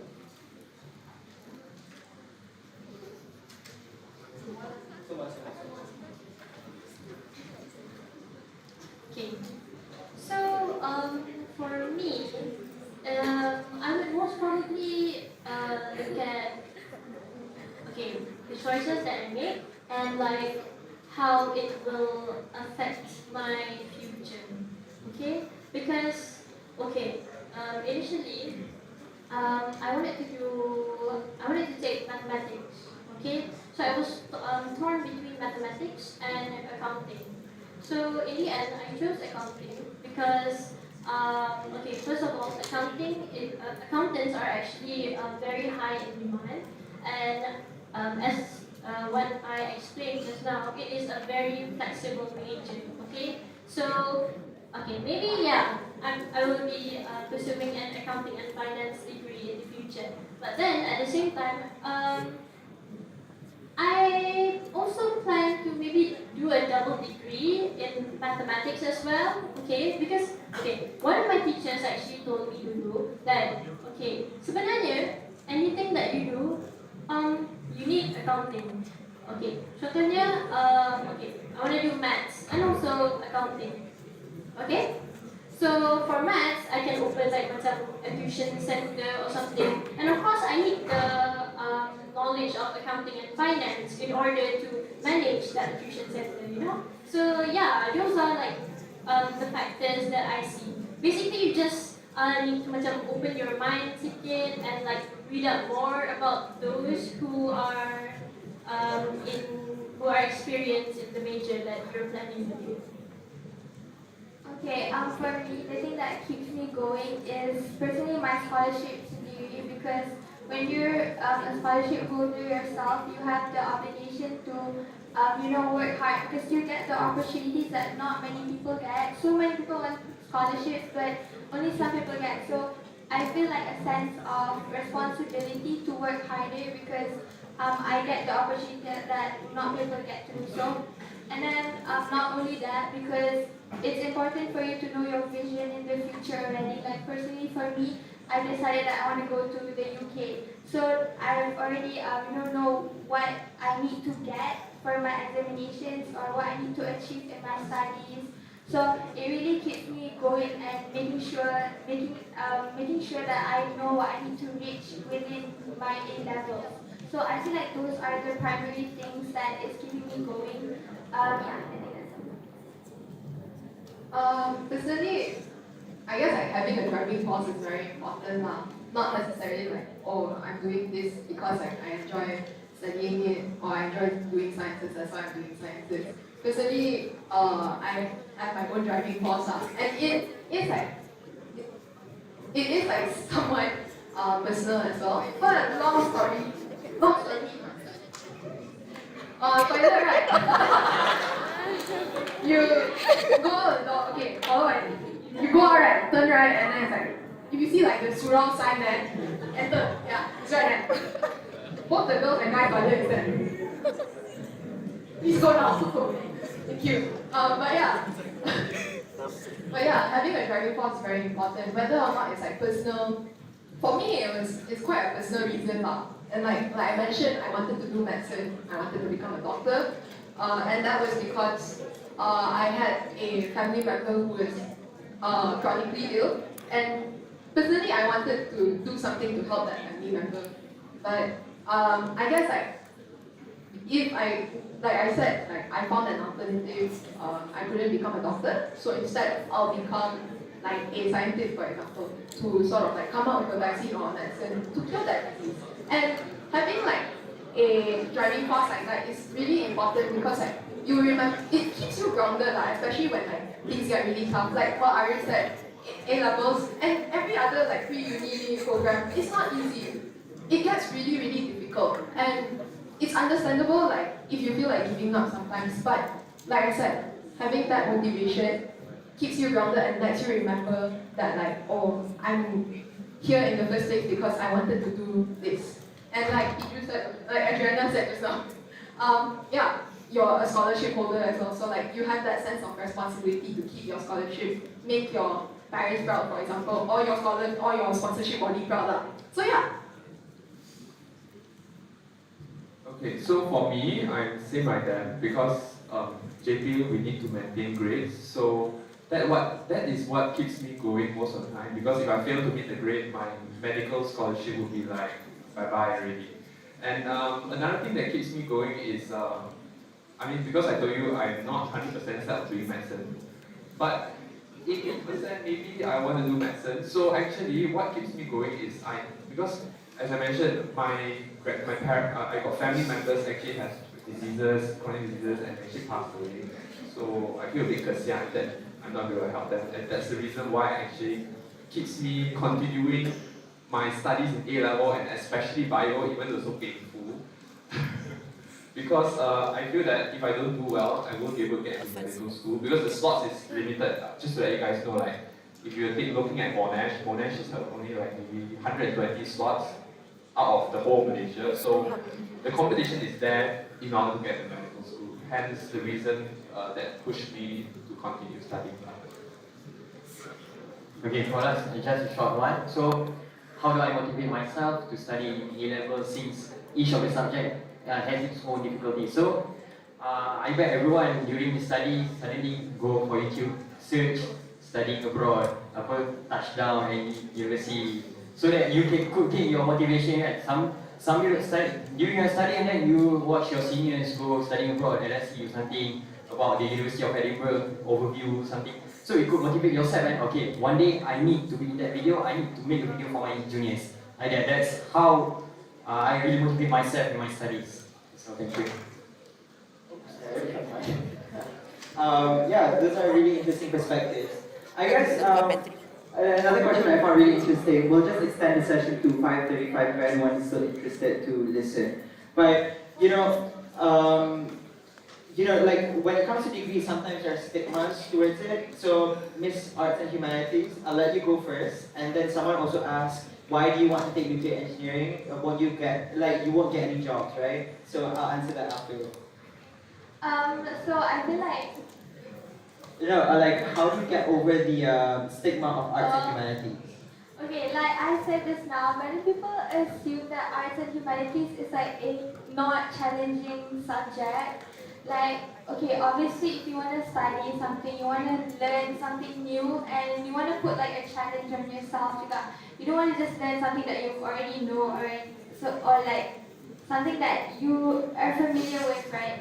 So arts and humanities actually has their own difficulties as well, and I would say like each courses have their own struggles that they have to go through. Like some maths heavy. I would say for arts and humanities is that you have to manage your time well because it's something that you have to continuously do.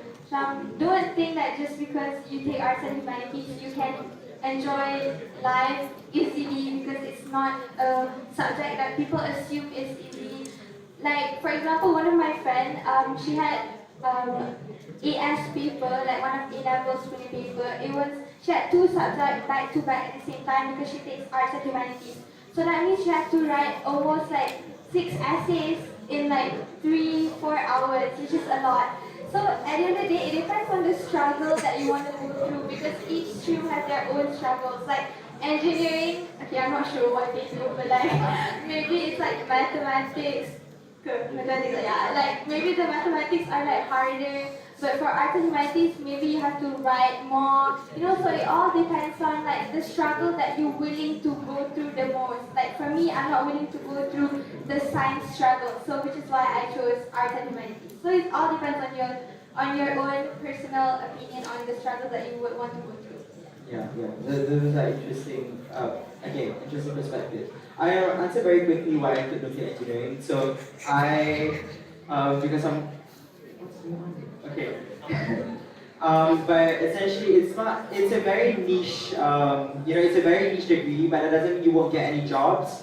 Every skill that you get from a degree, you can apply in different ways. If you look at MOFA, the Ministry of Foreign Affairs, a lot of people in there are, engineers. Financial analysts at PMB might do like computer engineering degrees. I applied for PMB with nuclear engineering, and I still got through until the interview. So it's like how you can apply skills, and specifically for nuclear engineering, there's a lot of sectors in Malaysia that is expanding. Like PNB is investing and looking into opening a nuclear reactor, and it says, I can apply my skills in sustainable systems, in sustainable energy companies, or in Petronas, and things like that. So if you limit yourself just because it's niche, then you're not going to get anywhere. And I think that's the whole point of, what Tiju said earlier. What she said earlier regarding, like just because people think it's not hard, then just because people think it's not hard, then it doesn't mean you get to slack off. For you, if you're interested, just pursue it. If you're just going to follow what other people think, you're not going to get anywhere. That's all I have to say for that. And before we end, there's one about volunteering, and I guess I'll let Angel answer this first. Oh yeah. Okay. When I was in secondary school, after form now, I used to be a part of my school's Leo club. It's like Interact lah. Interact club is like a community service club lah, basically. And I think from there, I got to get to know more about certain organizations like Sarawak Children's Cancer Society and Kuching Autistic Association. I got to know people from there. And after SPM,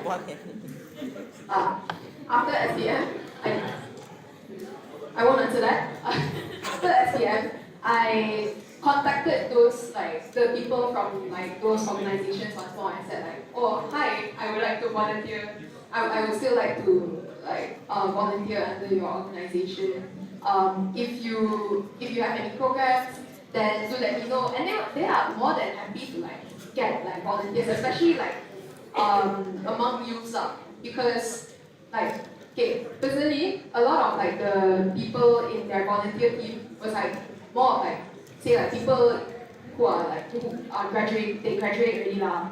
They're working, meaning they don't really have much time to join those programs as well. So they're more than happy to get youths, especially you guys who don't really have anything to do after SPM, for example, because they'll know oh, you have the time so you can join us. And then even if you don't have those connections, you can just Google certain organizations,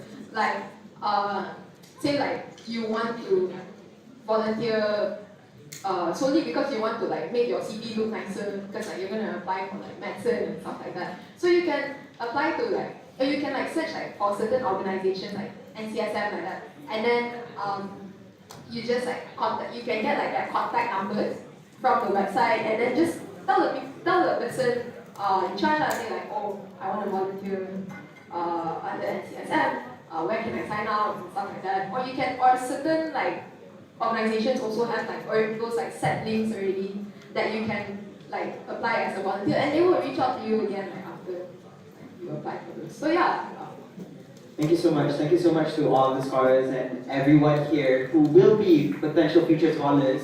So let's give a round of applause for everyone. So there are so many questions here. We might answer some tomorrow, we might not, but just in case if we don't, stay tuned for our Instagram stories. And if you have any follow-up questions, feel free to contact any of the scholars here or any of the Base Initiative members. So thank you so much. Have a safe journey back. And okay, and that's all. Everyone can leave. Thank you. Thank you. See you tomorrow. Bye.